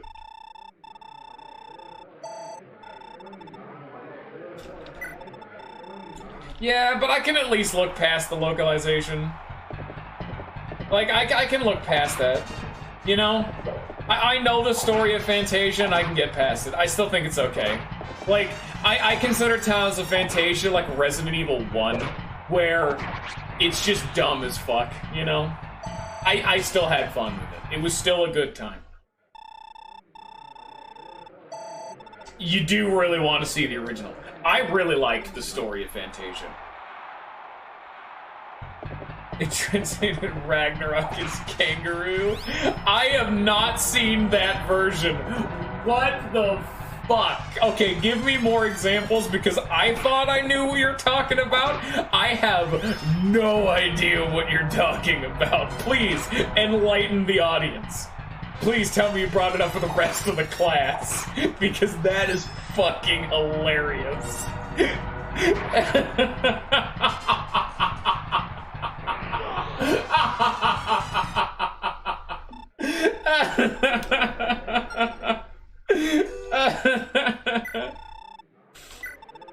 Also, son, I'm not that I'm just forgetting you. What's fucking what was the Atelier games? Is that like fucking Reciteer? God, I have so many games I want to stream now. The next game, because I have a free slot. Thursdays is going to be a free slot, where I have one more stream of Chrono Trigger to do, which will have to happen next week, because all the bonus dungeons are going to take too long. And I need to finish Chrono Trigger, but after that, I'm like, I want to show people Nocturne. But Nocturne is one of those games that has a really good story, but the story's very short. And in between bouts of story is like 10 hours of gameplay. Like, it's a very long time. And so that game is a game, first and foremost, but it's really fucking cool. And if any of you wanted to get into the not Persona Megami Tensei games, 100% without doubt I'd recommend Nocturne. But that would be a weird experience. Fucking, that'd be a weird experience for people, because normally when I play these games, it's like people either want to see me do it blind, like a tactics thing, or they want to see the story. But Nocturne doesn't have either. I can at least somewhat recommend Nocturne HD. It is one of the very lazy HD ports, I'll put it that way. From what I've heard, like, and seen, it's a functional game. If you want to play Nocturne, it totally works. But as like an HD port, almost nothing new is added. Because for those of you who don't know, Megami Tensei Nocturne is the original game where the sticker featuring Dante from the Devil May Cry series comes from. Because he's a boss, and he will kick your ass. But they get rid of him in the Switch version, because the HD version is based on the PS2 re-release of Nocturne, which, because they hadn't renewed the license to use Dante, they had to replace him with their own original character, Raido Kusunoa. He, in function, is exactly the same in the story, in gameplay. Did she fucking win that fight? What in the goddamn? What? Holy shit, dude. Nocturne HD, I think, is only on Switch. No, I think it's also on PS4 and Xbox. People actually data mined the game too. Or, not data mined. Something got leaked about that they're also hinting a Steam release too, but that's later. There's been no official confirmation about that, and it may not happen. But there has been evidence for them making a Switch port of Nocturne. But I'd recommend, honestly, I'd recommend you guys play Nocturne, because it's turn-based RPG that's just hard. It's just a hard game, you know, straight out. That is the kind of game where if you know what you're doing, it's the kind of game you can beat on the first playthrough without needing to grind. But if you don't know what you're doing, it's the kind of game you need to kind of grind and prepare for. Does she have like a miracle sword? Oh god, does she literally have miracle, like, because of the sword? Can she literally not get hit right now because she's at 1 HP? Is that why she's been so evasive?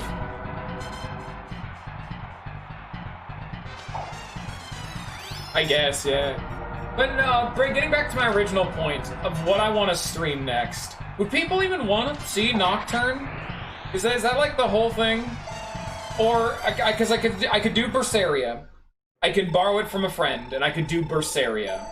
Because there's a few games I want to do. I want to do Berseria, I'd want to do Nocturne. I need to, like, check what the... Yeah. No. Scion, I'm talking about on Thursdays. Chrono Trigger has one more episode left to go. Yeah, that has to give her a fucking miracle. Yeah, literally, it's a miracle sword. That has to give you miracle. Because she got down to 1 HP and did the same shit Finn did. God damn. Let's play the other Paper Mario, 1000 Year Door. I'm actually waiting. Because 1000 Year Door has a difficulty mod being made for it. It's still super early in development, but hero mode is actually being made, and I have to wait. Woo! I gotta do it. Hit me now, asshole. I got 3 HP.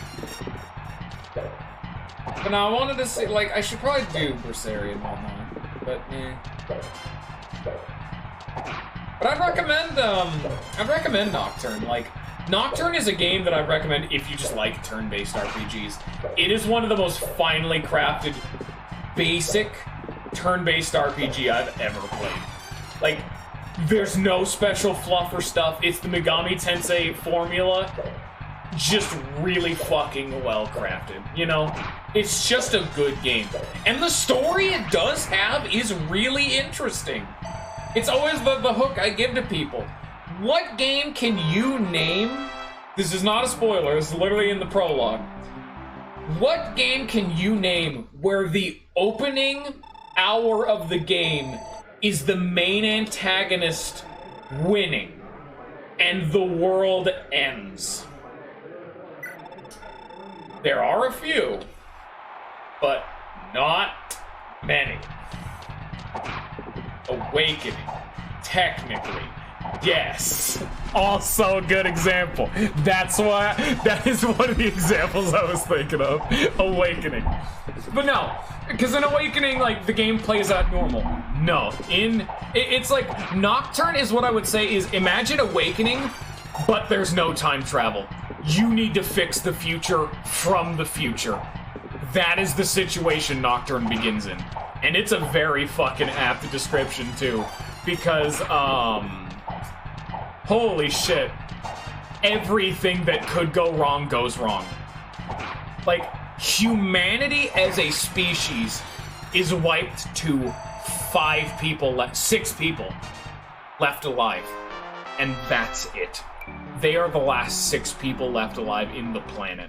In the planet, on the planet. In the planet, too, that also works, huh? Hey, she won, by the way. She won because Miracle is bullshit. I should have her see some combat. And I don't know about Xenoblade Chronicles because I've never actually played it myself. That's another game I gotta do. But now, the 2 games I really want to do would be like, I want to play more of the Tales of games. I really want to do that. But a lot of people have been talking about Berseria. You know, I don't know what I'll stream next. If you ever actually wanted to see more and, like, conspire into that shit, Monsieur Goth, the Discord, I post straw polls of what I'm gonna do next, typically. Unless it's a game I feel strongly about. Or in this case, Scion wanted me to play this, and I wanted to play Fire Emblem, so I just did it. Sometimes we break the rules. I literally just asked, hey Scion, what game's Fire Emblem? And he said this, and I'm like, alright, there it is! Which one's the good one? It was a good answer. This is pretty fucking good, let's be frank. Hey, give me a second. I need to do a thing. I need to check the thing. Give me a second. None of you see this. Good. Okay. There we go. Close that. There we go. Broken. Oh, you guys can see the fucked up chat box that doesn't fit right. Imagine if Fates was a good game. Unfortunately, that can't actually exist. Scientifically. It's just not possible.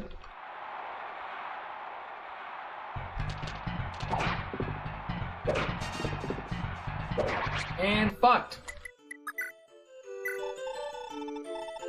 Then again, there are a bunch. Yeah. There are a bunch of games I've played that have had, like, objectively bad or meh gameplay that have had such good stories, I still call them one of my favorites. Like, a lot of people have asked about it over the years. But, like, what is my profile image other than being some fucking anime boy? That's Tabasa from Enderroll, which is the primo example I think of when I think of a game that has very okay gameplay, but the narrative's absolutely fucking fantastic. I would recommend everyone go play Enderroll right fucking now. Because Enderroll is... Because there's always those games people talk about a lot, and they have a lot of acclaim. They're the indie RPG maker games that have a really strong story. Undertale, Off, Yume Nikki, technically, Lisa, those are the main four. Enderroll. That's what I consider it. Enderroll, like, it's shit, that Enderroll.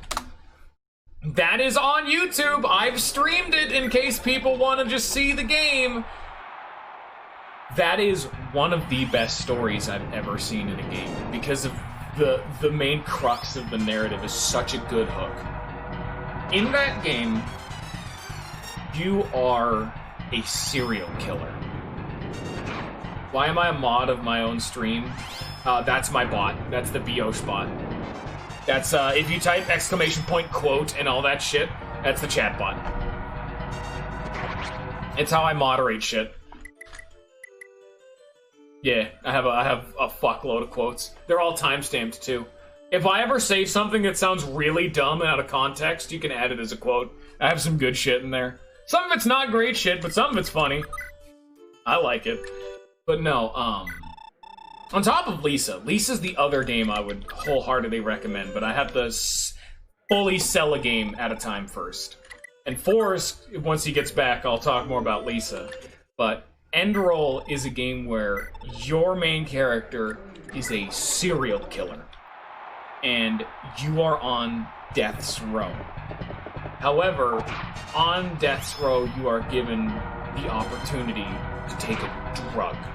An experimental drug, because your character is a psychopath, where your character at birth cannot feel emotions, which is what a psychopath is. They can't properly empathize with other people because their brain doesn't work quite the same. It's an experimental drug that is to help people like that. And you are given the decision, either take the chair or have yourself be a living test dummy for this drug. And if the drug is successful and it can rehabilitate you back into normal society, you are pardoned of your crimes. And so, you take the deal. And the crux of it is, you are a 12-year-old boy. And I heard that, I'm like, what the fuck is going on in this game? I'm like, all right, I don't know where the story would go with that. All right, that sounds like a horror game plot. That was the plot of Enroll. That's the starting hook of the game. It is one of my favorite. It is such an influential game on me. I have staked my entire identity on the internet from one of its characters, Tabasa. That's who the fucking green hooded dude I always am is. That's Tabasa from Enroll. Monka SD is this. No, you're a psychopath. You're not a sociopath. You're a psychopath.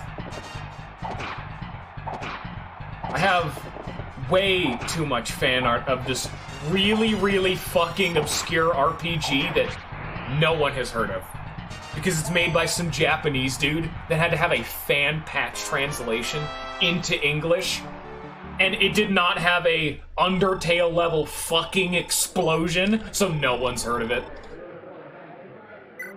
The other game I was talking about, because Forrest, I was giving an example of all the games that are underneath that category. Forrest, do you know a little game called Lisa? It's the same kind of game. You know what I mean? Where it's one dude making a game that has... Whoa, the narrative in that game is so fucking good. I've already streamed it. I did it for one of my anniversaries on YouTube. Go play it. Who is Lisa? Lisa the Painful. Lisa the Painful RPG. On Steam. Also, another game I've streamed in on YouTube. Go check it out. There's VODs on YouTube. Come on, guys. God, I love Lisa so fucking much. I'm glad you've heard of it. I have streamed Lisa. How many fucking times have I streamed Lisa? Oh, it's gotta be quite a few. At least more than 5 times. The original, I did a playthrough. The gameplay is the best, like, of a turn-based RPG combat, it is the best I think I've seen. Just from, like, the sheer amount of depth, because the way the narrative fucking ties in with the gameplay and the overworld ties into combat, mwah, it's a beautiful time. Fuckload of charm. The gameplay, hard as nails, but some of the best I've ever played. And it's so good, because if you didn't know this, Chips, as I've repeatedly referred to you as every single part of your name differently multiple times. There's Lisa the Painful RPG, and then its sequel, Lisa the Joyful RPG. That's fine. Alright, well then you're not gonna like what I'm about to say. Well, those games were so influential to other people. There are a bunch of fan games that came out to Lisa that carry on the exact same level of quality. They're not as big, obviously, but the two main ones are so fucking good. You wanna know how much I like the Lisa games? You can't really see it, but this is a desktop background for Lisa the Hopeful, which is a Lisa fan game. Also, there's Tales of Symphonia, surprise. There we go. We're back in order. That's how much I like one of the fan games. That's the level I'm at right now. Also, you guys saw that I have fucking Hearthstone installed, which... Oh, that's embarrassing. I actually installed Hearthstone because it has a single-player thing, and I'm just like, yeah. Oh no, I like dark games. That's for me. You know you're not gonna like Enroll. Oh fuck, you're not gonna like Enroll. Quickly, Senpai, back out. Erase everything I've said in the last 20 minutes. You will not like Enroll. Holy shit, that game is dark. Quickly, take it all back. I bet you're all wondering how I got into this situation.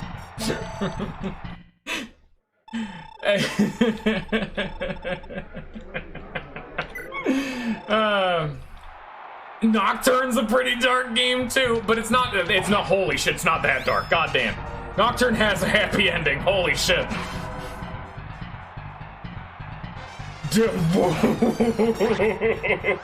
Damn, son. They're both pretty fucking depressing games. You know, if it's dark to be dark, like that's the difference between being dark and being edgy. Like, that's what I'm talking about. Like, when something's being edgy, that's a game like Hatred. That's a game being dark and over the top in, like, a deliberately, intended kind of way. It's just like, what the fuck, man? Who gives a damn? I feel nothing for those kind of games, because it's just like, what the fuck? Hatred wasn't even a fucking really bad example. It's just the most, like, popular one. No, wrong. Stop that.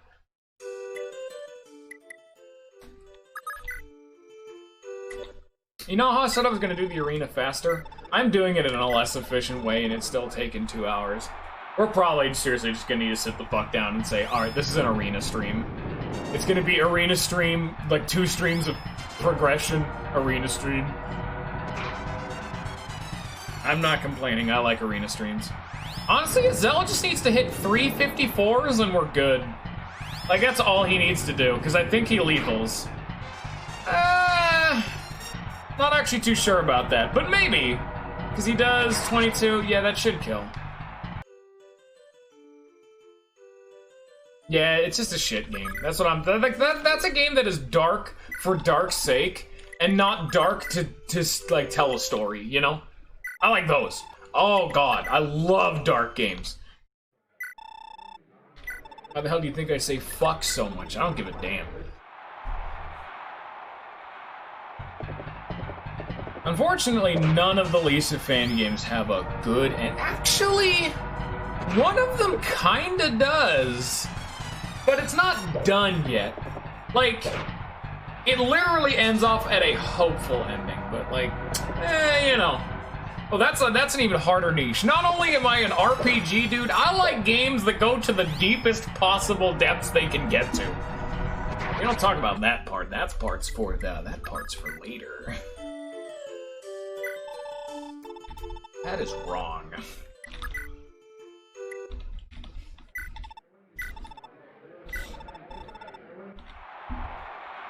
I don't even watch movies. A lot of the time I've seen movies and whatnot, just not capture it as well.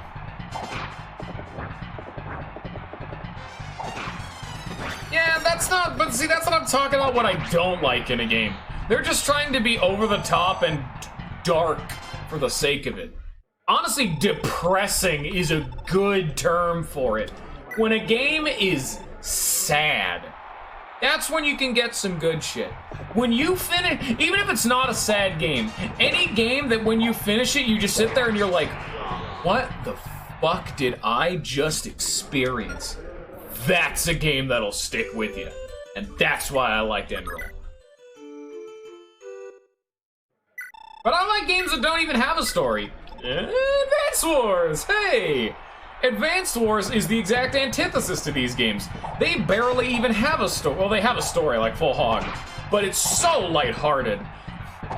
Like, Advance Wars, like, almost in canon, is like 2 dickhead children playing with fucking toys. Like, that's the whole point. You're not meant to care. That's the whole thing. Okay, that's not nice. I like Awakening's story. Robin was probably my favorite of the protagonists. Although, because Dimitri isn't a protagonist. I liked Robin a lot. Robin, pretty fucking good. Look at all you motherfuckers playing modern games, son of a bitch.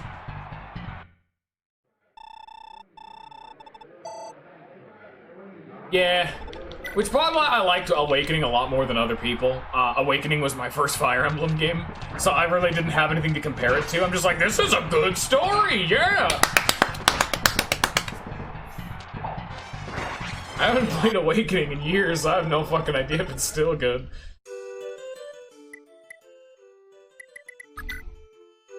Alright guys, we only have 4 more people to test! Try the sword. Maybe that'll get him. And you have weapon triangle disadvantage now. That'll get him.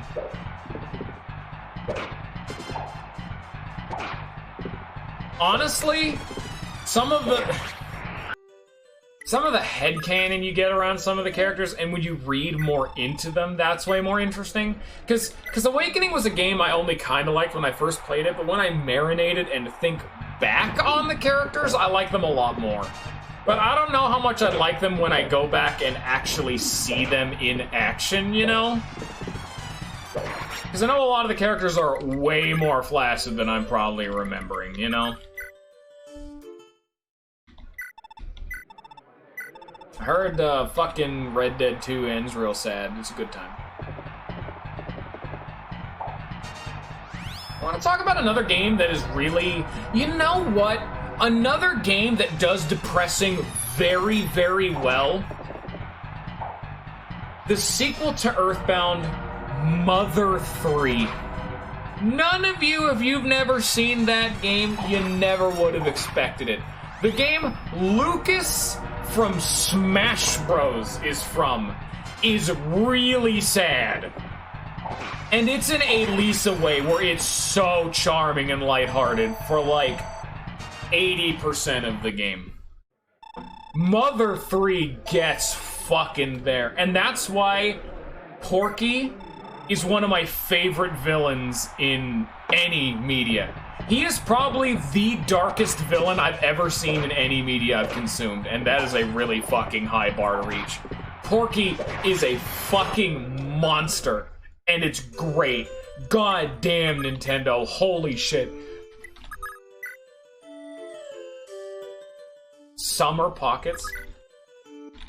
I'm playing like visual novels? I do. You can't stop me. I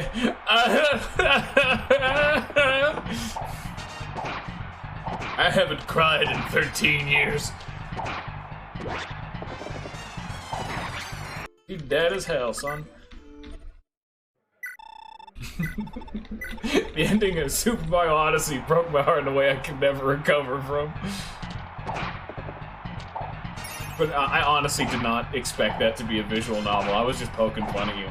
Now, if we're talking serious, Katawa Shoujo, the Cripple visual novel. Fuck me, dude. I played that in high school, and I don't think I've ever recovered. Fuck. That game doesn't even have proper sad endings unless you fuck it up. The happy endings leave you with that, like, empty soul feeling that, oh, God. That's how you know you got a good goddamn game, though. Holy shit. It sticks with you. Yep, the 4chan one made by, was it like 4Clover or something? No, it was made by 4-Leaf Clover, I think, the development studio, which, you know, a lot of people didn't know about, but it's so fucking good, though. God damn, them motherfuckers sat down and they went, I did it. And then they did it. They were honest about it. Gamers, all of them. Good shit right there. Oh, yeah. Then again, I have been known to like what is normally considered trash forms of media. We want to talk about the fact that the only reason I found one of my favorite games of all time is because I read a fucking fan fiction. Do we want to talk about that part? How I found Live or Live? Wait, what? I didn't say anything. What are we talking about? What? Nothing.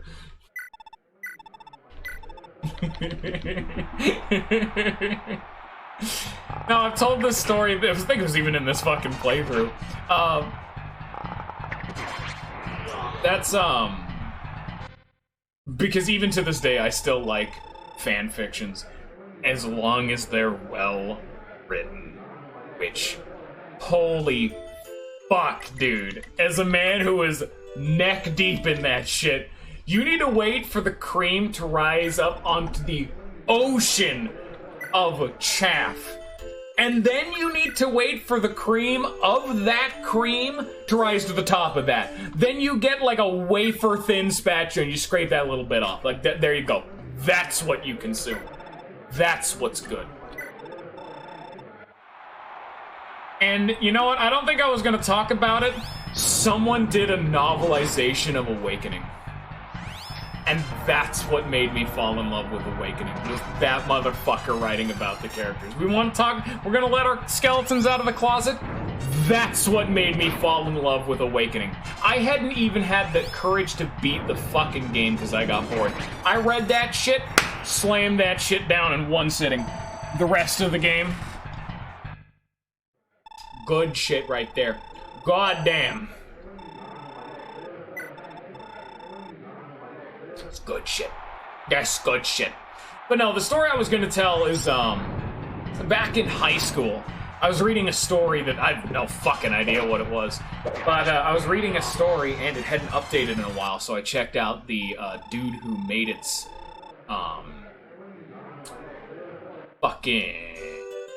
his webpage. Did I fight this guy? I don't remember. I need to see what happens. The dude who did its fucking webpage, and on his page he had a YouTube link, and I'm like, oh, you know, all right, let's see what he's done.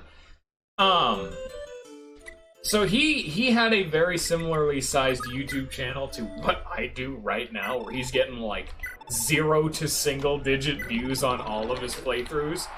I go sifting through his playlist to see what he's done, and he had done a game I had never even heard of before. And I'm like, oh, let's check this out. And it was Live a Live, one of the most obscure games I've ever played to this date. And it was a game that was so interesting and well done. For those of you who don't know, Gray Ninja Gaming, who is my co-host in a lot of our co-streams and hangs around a lot, is the dude who also helps me run the Discord. He's a game developer. He just got out of college for it and is looking for a job in game design. He was so taken by the game. Once he gets more time, he was going to make a game inspired by the same baseline style, and that is the coolest shit I can ever fucking think of. And then he got really mad at me too, because I told him that story, and he got so pissed at me because that's how I found the game, was by reading a fucking fan fiction. God, Live a Live was the example of what's the most obscure game you guys can ever think you've ever seen. Because for me, it was a Japanese-only released JRPG that was not part of a bigger franchise that just released on the SNES and sold almost no copies. That someone was passionate enough to make an English fan patch for, called Live a Live. And that is another game I would wholeheartedly recommend all of you go play. Because I've never seen a game with a structure like that before. It's another game that has a, I would not call that a depressing game, but kind of a downer, yet still hopeful ending, you know? It was one of the games that actually started my trend of really liking those style of games. But it's not as bad. It is very clearly not to, like, Lisa levels of holy shit. No. I guess I should actually go out and say I have played Awakening, Three Houses, Blazing Sword, and now this. I've only played 3. This is the 4th one. I'll just, like, outright and say all the facts. I typically, like I said, a lot of the time if I'm ever playing a new game, 9 out of 10 times I'm playing it on stream. Hey man, I'm gonna go back to fucking, where can you play Live a Live? Only online. You have to find a ROM somewhere, otherwise it'd be in Japanese. It's a SNES game. You have to find a ROM of it somewhere. Not gonna tell you where, that's illegal. And you have to get a fan patch. Honestly, it is such a massive pain in the ass to play. If you wanted to see gameplay of it, I have a playthrough on YouTube. And that's not even me shilling for myself. I just think the gameplay of that game is interesting enough that people would want to see it. Just check out for like 10 minutes. Just see what the game is, you know? Live a Live is another one of my favorite fucking games. Kind of is those me just shilling for myself. You keep fucking thoughts like that to yourself.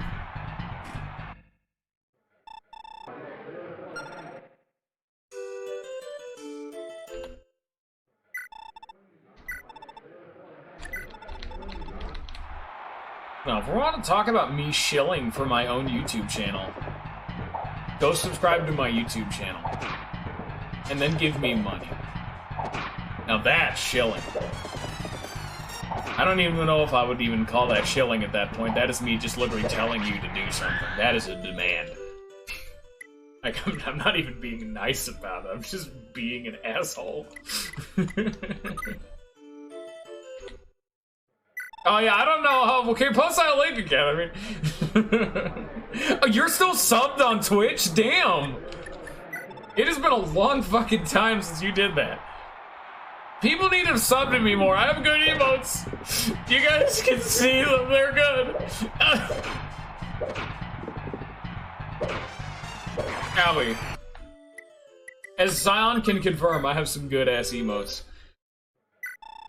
They are all inspired by the various Yoshi colors from the 1,000-Year Door.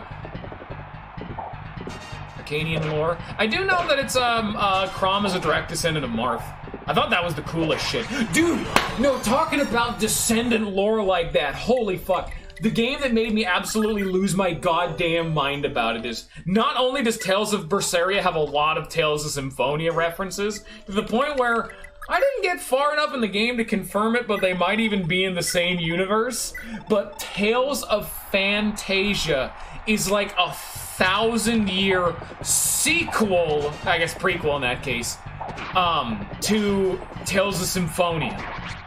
Tales of Symphonia is a 1,000-year prequel to Tales of Phantasia.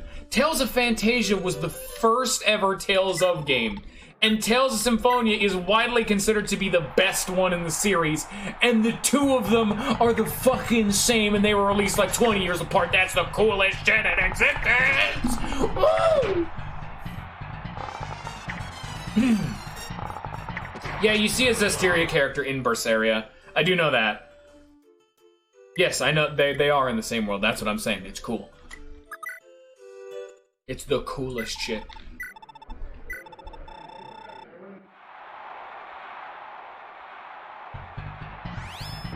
Like, I'm even doing a playthrough Tales of Symphonia on my own. Want to see proof? There it is. Hey, look, there it is. I'm actually, because I didn't actually know the game was on Steam, and so I'm going through and 100%ing the game again. And that is a game that requires hundreds of hours to 100%. Loving every fucking second of it. Have I played Tales of Symphonia 2? What sequel? I don't know of any sequel. What sequel?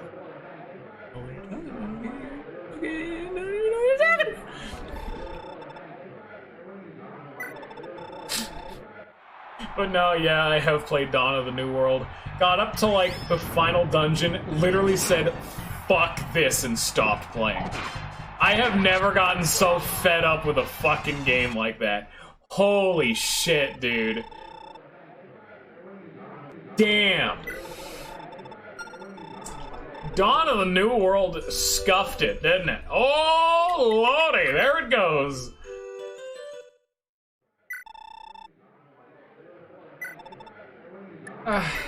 The only thing it has going for it, which is a really cool thing, is the fact that Emil has a unique fighting style compared to every other main character. Because that's the whole game of Tales of Symphonia, that every single main character has like a unique fighting style and a method they can approach to combat that is useful in a gameplay sense. Like, each person fills a different role and approaches combat differently. Coolest shit.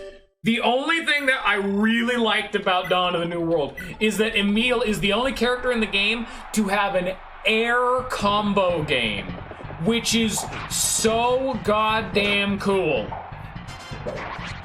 And I loved the combat in the game just for the fact that you could juggle enemies in a Tales of game. That is radical. But everything else in that game is so fucking bad. You guys, even without people who know what that game is, you want to know the worst sin you can make in a game? Is having the major plot crux of the sequel be one of those things that is never brought up in the previous game that would have vastly changed the previous game's story if it existed. Oh yeah, no, that's not important or anything. Sure glad we didn't mention that only exists now in the sequel. Yeah, eat my ass. Fuck off.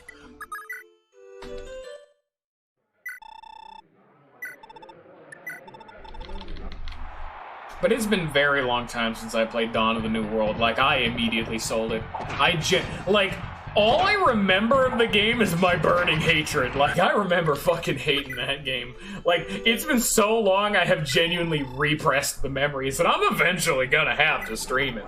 Because I'm gonna do Tales of Symphonia. That's gonna happen. But I'm saving that one. That one is for a special day. That special day is whenever Lloyd gets into Smash. Because he's going to get into Smash. Holy shit, Japan is clamoring for it. But the moment he comes out, I'm dropping whatever Lloyd Irving from Tales of Symphonia is one of the most requested characters to be added to Smash over in Japan. And Capcom is the game that is helping to make Smash Ultimate. So Capcom owns fucking Lloyd, which means Lloyd Irving is a very, very, very fucking high chance to get into Smash. And the moment he gets announced, I'm dropping whatever the fuck I'm doing, which is this playthrough if it needs to be, because I'm willing to go that far, and I'm streaming Tales of Symphonia. Not only because I gotta do my boy the justice he deserves, but because that would be huge for my channel. Because he would be announced, and then people would be like, hey, who's this guy from this game I've never heard of about? I should go check it out. Hey, what's going on, boys? I'm a fucking walking encyclopedia for this game. Come watch my stream. I'm really good at it. You can come watch. Everything you want to buy, because you're like locked out of money, man. Wow, you have a shitload of cash. I guess I should just give him like a fucking, like an iron lance, just so you can spend. I wish I could give his money to Deirdre and not have it consume his turn, you know? Because he's capped on money and she needs money and they're lovers, and I should be able to give him his. Oh, I need to be ready. This is an emergency. I gotta go. I'll be right back.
Okay, guys. I've averted a crisis. We're back and we're good to go, guys. Don't worry about it. I fixed the problem. Don't worry about it. It's not good. We're fine. Thank you all for your patience. I've saved the world. Yeah, that's you know, the septic tank was flooding. Had to go. Work on and fix it. You know how it is. Aliens attacking the family. You know how it is.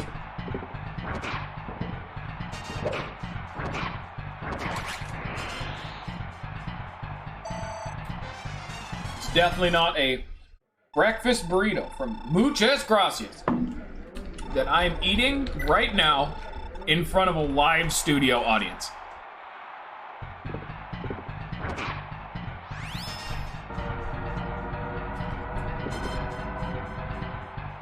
My family decided to surprise me with food.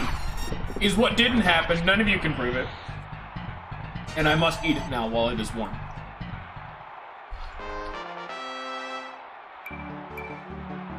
Also, I'm sorry, Force, but you will have to be banned for that.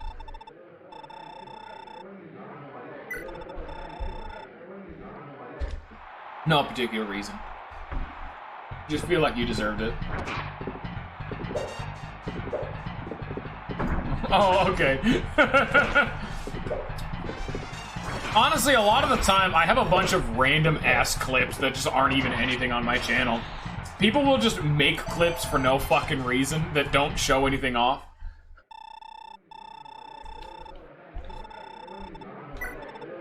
I have some good clips, though. I have some really good clips. Like of me. The one that made me laugh the hardest, because I went back through them the other day, and it was me playing Stardew Valley and literally getting pinned underneath the train, and I had to keep eating blackberries so I literally wouldn't die.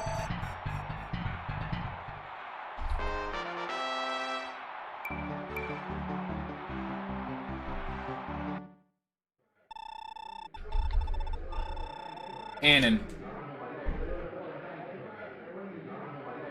And you all should join the stream or the Discord, because I have a funny meme that reminds me of Funny May. But yeah, I will be ending this off so I can go fucking eat. But we're gonna finish off the green and then we're gonna call it. 2 hours again, goddamn, breaking the rules.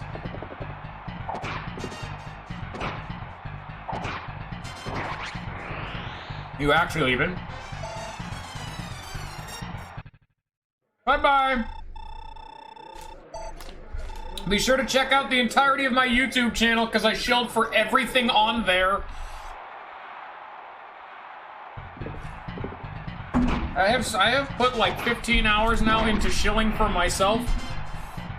You are now contractually obligated to go do what I say.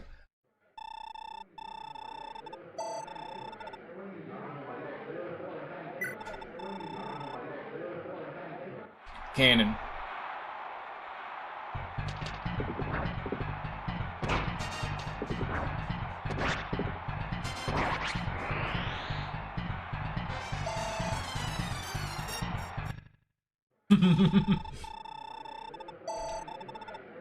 It's like, how the fuck did goddamn armor makers make that shit so over the goddamn top? I feel like that would be just a massive waste of your fucking time. I gotta have titty armor that's also not even accurately sized.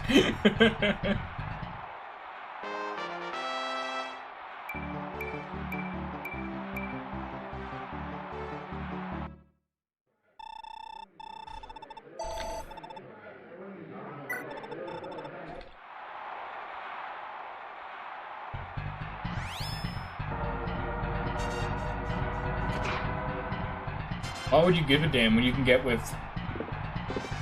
I don't know. Who the fuck stacked in that game? Manuela? There you go. That went badly. It is funny, you're totally right. I just can't really laugh because I'm too busy being a fat fuck. It's burrito time. Oh, this is bad. Oh, that one won't. So, shit. Can you double? No? You'd be a great use for the damn double band, because I put it on Lex like a dumbass.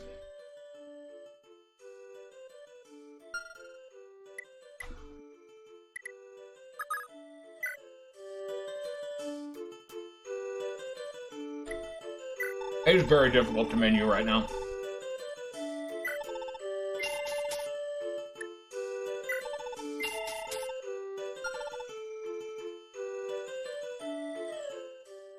Go. Who gets the double band? Had I known this was a coming, I would have kept Noash around and then given it to him, but oops, my bad. Can you double people? Oh, you're fine. She can double. Can you double? Technically.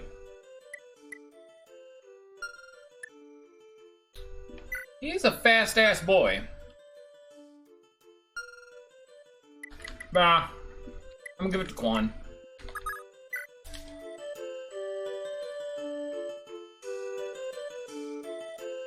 Technically, she's still an Emperor. I guess it doesn't really fucking matter. Like, I literally talked about it in this game. She is a priest. She is a priestess. What's the difference?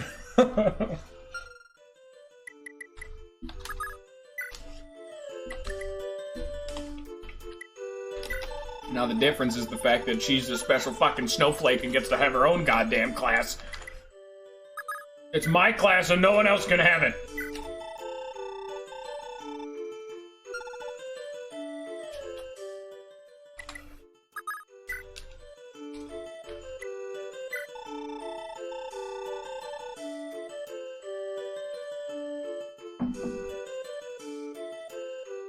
Yeah, I was gonna say, like, it's... Shaman would make more sense because of how she was introduced.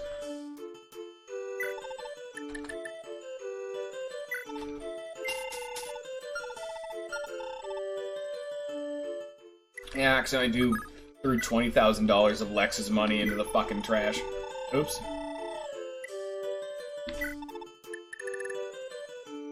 Wow, that's expensive.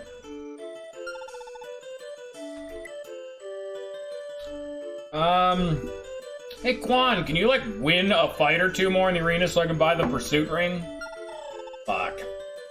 Here, you know what? I can make it happen. If anyone else can win their fight, it'll shuffle the RNG and make it pretty damn likely that he'll win.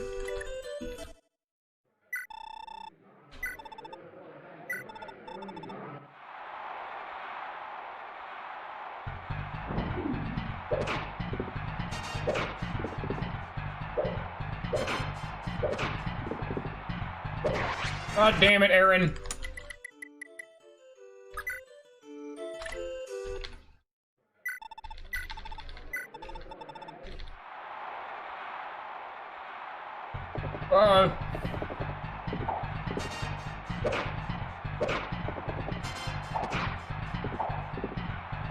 Hey, why does Keller fuck for damage? Not like he's the, you know, final boss of this arena or anything. That's not important. Hey man, they really scale up these fucking arenas, don't they? Like, damn.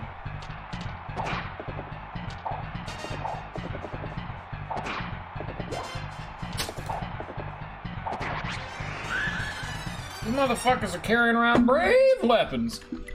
I guess they really don't want me doing what I'm doing, but I'm gonna do it and they can't fucking stop me. I would be doing this with hard saves if I didn't have save states. Grind emblem, baby.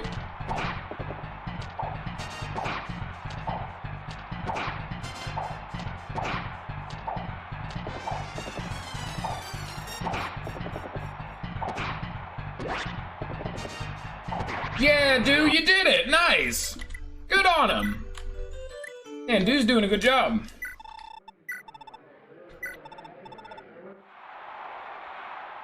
That was a joke.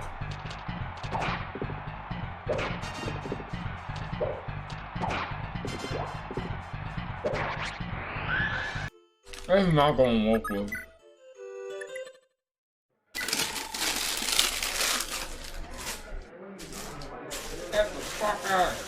Her.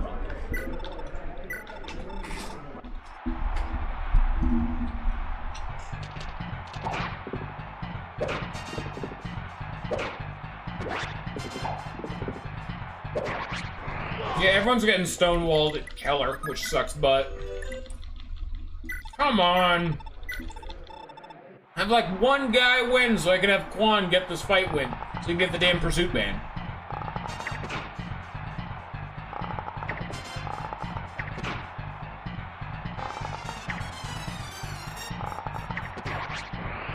Ooh, Madeir got cocked again. Who would have guessed? Are any of you even surprised he's getting bopped around like no one's business?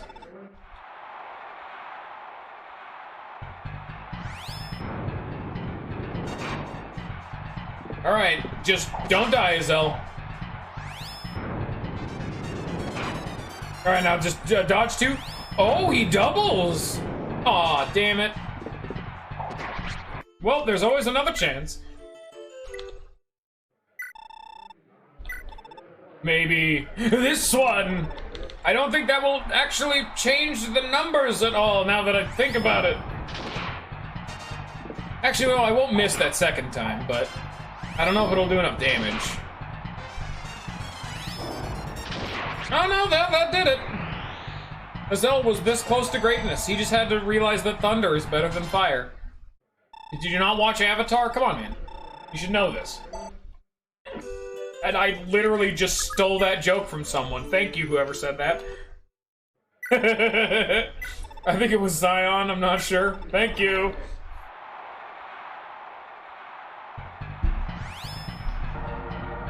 Who is apparently left if the viewer list is accurate. Dickhead. Come on, Quan! Just dodge the 90! Oh. Well, now there's no chance, because this shit weighs more.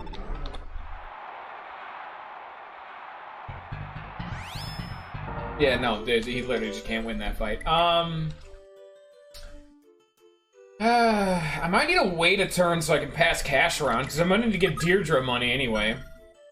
But I need to rush on this map, damn it. I could have Sigurd and Do wait around, because Sigurd needs to pass Deirdre money. And Sigurd gets more than enough cash, like, damn, son.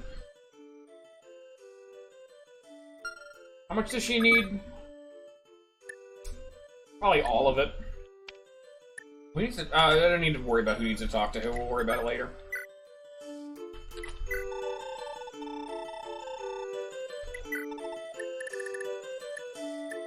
You need 40k, yeah. And Do can pass over his cash. Sucks I'd have to leave Do behind again. But,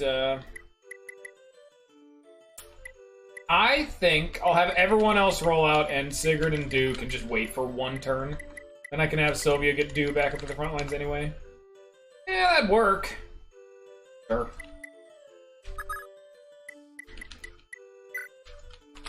Yep, only her.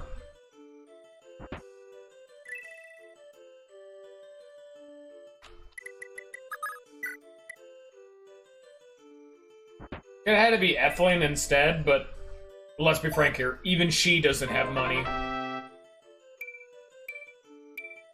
Oh my god, that's perfect. HP, speed, and luck with a splash of strength? Hell yeah!